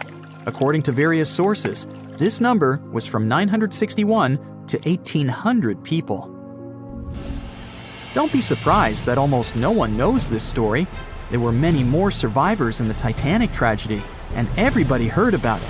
But the Sultana sank during one high-profile event. 12 days before the shipwreck, the country lost Abraham Lincoln. People hadn't yet recovered from this news, so no one paid much attention to the tragedy of the Sultana. Many catastrophes happened quite recently by historical standards. One of them occurred in 2002. The ferry Lajula was a Senegalese vessel. The ferry sailed twice a week, mainly along the coast of Dakar, carrying passengers who traded mango and palm oil. It made daily voyages and never faced severe problems thanks to modern rescue equipment and good repair service. But one day, the ship's crew discovered a malfunction and sent the boat to port. For almost a year, Lajula was in a non-working condition, awaiting repairs. But it didn't get high-quality service. After poor maintenance, the ferry set off on its last voyage. On September 26, 2002, Lajula sailed between southern Senegal and Dakar, and at 11 p.m. headed toward Gambia, where a strong storm began. The wind raised high waves, but this wasn't critical for the large passenger ship unless the number of people on board didn't exceed the established norm. Lajula was supposed to carry about 500 passengers, but had many more people that day. Too many passengers, poor repairs, and a strong storm caused severe problems for the ship. But the main factor in the shipwreck was that Lajula was only built for sailing in coastal waters, but that day, it sailed far from the shore. Big waves started rocking the boat, and at some point, it just turned upside down. The ship's deck went underwater, and its lower part stuck above the surface like an iceberg. All the passengers sitting in cabins fell on the ceiling and lost their orientation in space.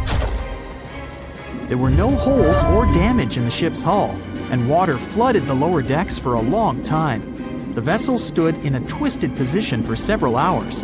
Then, the boat began to sink when the water seeped through the deck and hold. The ocean was warm, but no one came to save the passengers.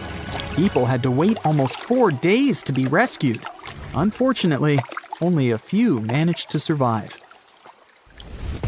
The Philippines is a very dangerous area for ships. This place consists of several thousand islands and a vast area with shallow water. Ships can run aground and damage the hull with reefs and pitfalls. On September 20th, 1987, one of the most terrible disasters in navigation history occurred there. A Philippine passenger ferry called Dona Paz left one of the islands and sailed toward Manila.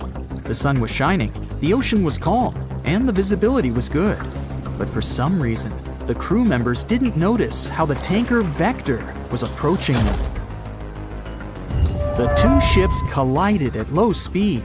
The collision wasn't strong, but the problem was that the Vector had tons of oil on board, and the Dona Paz crashed into the cargo hold where that oil was stored. So it spilled all over the ocean, and then a spark slipped through. Not only did the two ships catch fire, but also filled with water. Both ships sank in a matter of seconds. Only a few dozen people survived that disaster. On September 27, 1854, the passenger ship Arctic sailed from Liverpool to New York. The fog came rolling down, and visibility got really bad. Another boat appeared out of the thick white haze, the French steamer Vesta. The ships were close enough to each other that a collision was inevitable. The French vessel was smaller, so it seemed to the Arctic's captain that Vesta had received a lot of damage. And while he was staring at the other ship, his boat got quickly filled with water. The captain gave the order to sail to the shore as fast as possible, but the ship's engines stopped working because of the flood. Then the ship's crew started to lower lifeboats with women and kids.